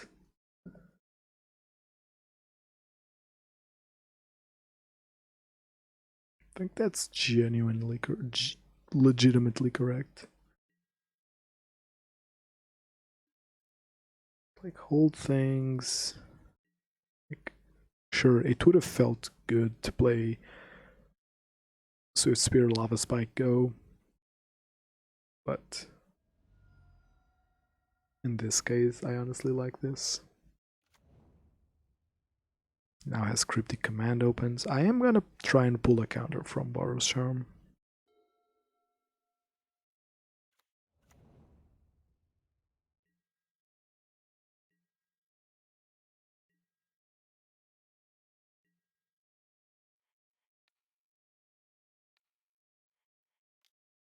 I don't think it was too cute to not play a spell there. He obviously had a counter. Like, my hand didn't really do anything too good. If I had supervision and I knew that I was gonna draw Swiftspear, things would have been different, but it is not how the world works. Right, so now we go with a 1-2 punch.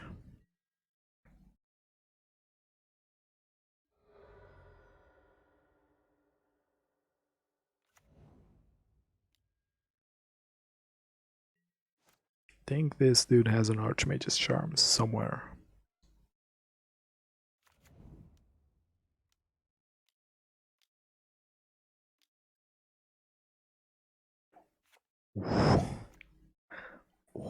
What?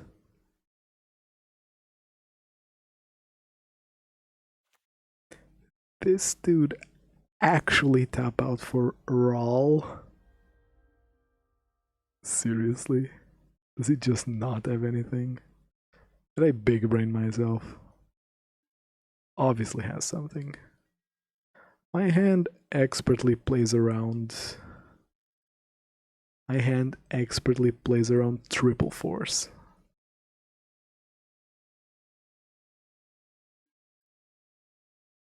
Yeah, I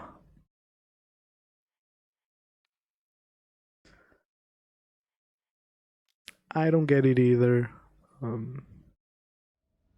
So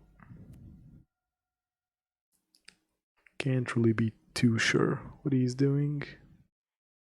Just have to be careful not to misclick anything. Ooh, actually, this doesn't play around double force. Fuck.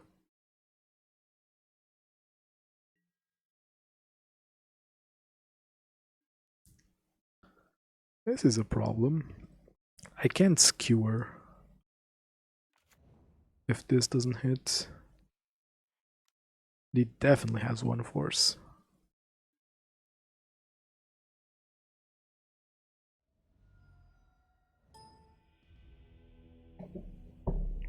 Alright. My opponent tapped out for Rawl, shipped away a mana leak, and lost the game. I'm genuinely confused genuinely confused. Alright, so it's time to recap the entire day. He bored himself to death. Well, I guess. So second league, we started against Temur Urza. I genuinely think that game... What was it? Game 3? There was one game that I would say that I was unlucky because I was almost there and then I just drew lands. And then banned Stoneforge. I think I played that well. Amulet.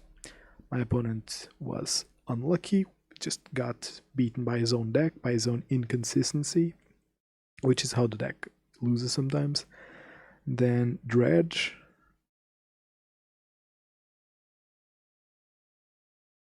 I'm assuming that like Rawl isn't that bad of a card. What's the text on Rawl?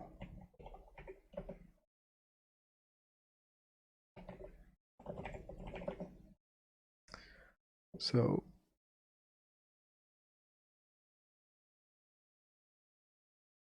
here is that Rawl. +1 you draw a card. Basically you look at 2 cards and draw 1. If you downtick its removal and the emblem is a win con. This is kind of what the fairy is to blue-white, right? The thing is, the fairy gets to be played on turn 5 because he actually kinda only costs 3 mana. Rawl kinda can't, because if you tap out and don't have a force to deal with your opponent, then you're kinda screwed. So yeah. So I was reviewing the league.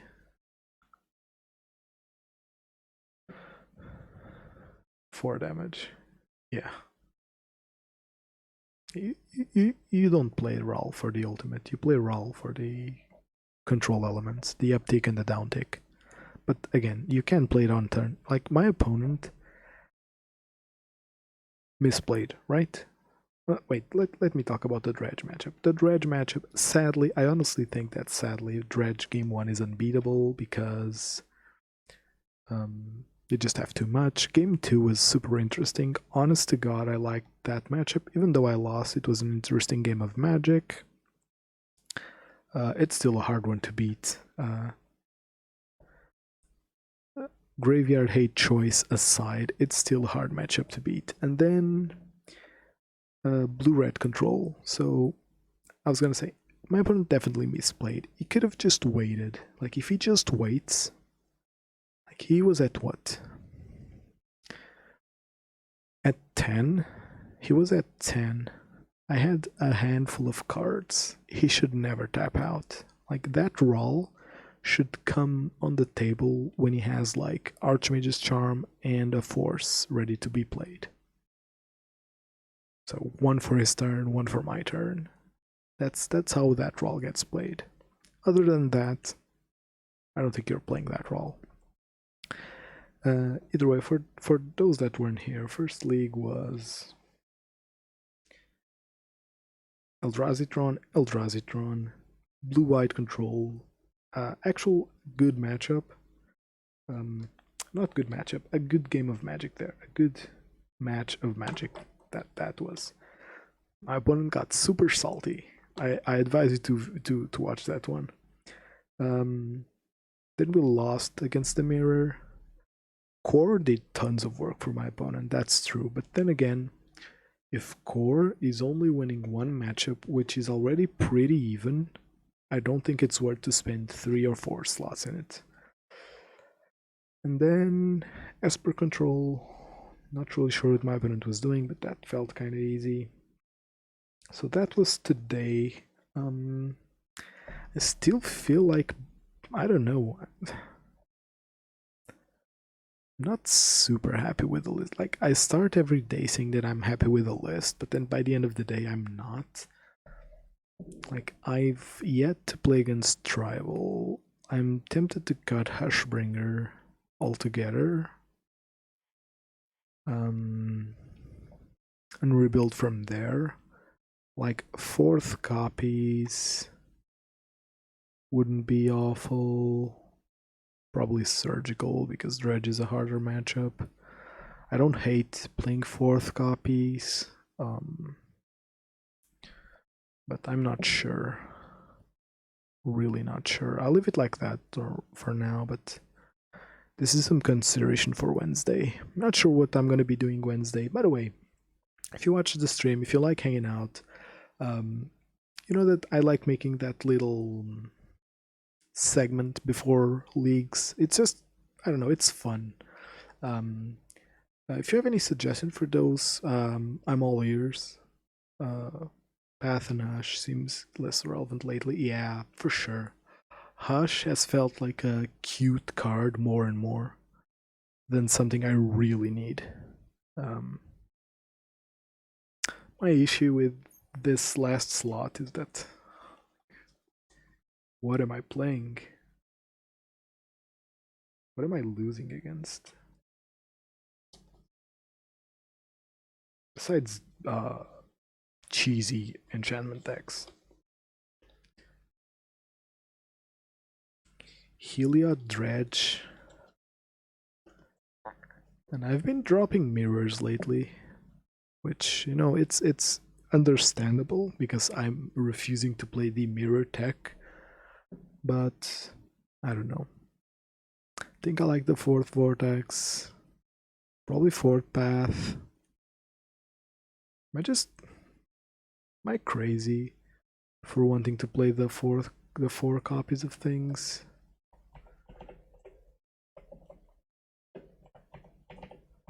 Then maybe, very maybe, play Allurus, Mana Tithe? I'm not playing Mana Tithe. I'm not playing Mana Tithe. Though, can you imagine my Eldrazi Tron opponent goes like, turn 2 Thought-Knot Seer, and I go, no, Mana Tithe. Oh. I'd actually like to do that. But no, maybe the 4th copy of these spells, Guttural Response. I know that's a counter, or like an anti-counter. Counter blue spell. Oh, it's instant spell. If this were counter target blue spell, it would be awesome. You kid, but I have seen people play Mana Tithe in Burn. I don't think it's good, but I've seen people playing it. I'm thinking about sideboard. Well, okay, so plan for Wednesday is looking at sideboard slots and maybe building a sideboard that's not bad. I like mine, but Hushbringer definitely needs to come out.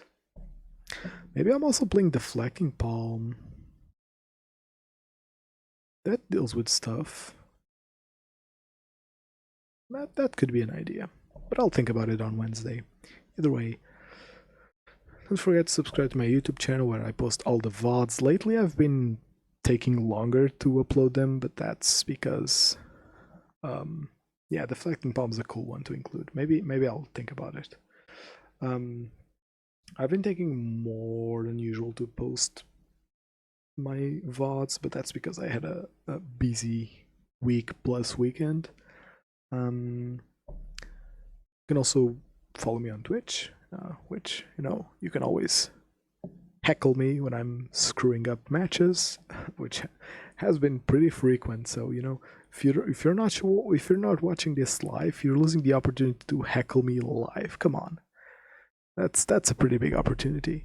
And you can also follow me on Twitch, where I post whenever I'm going live. So yeah, that's that. Thank you very much for watching, and see you next time.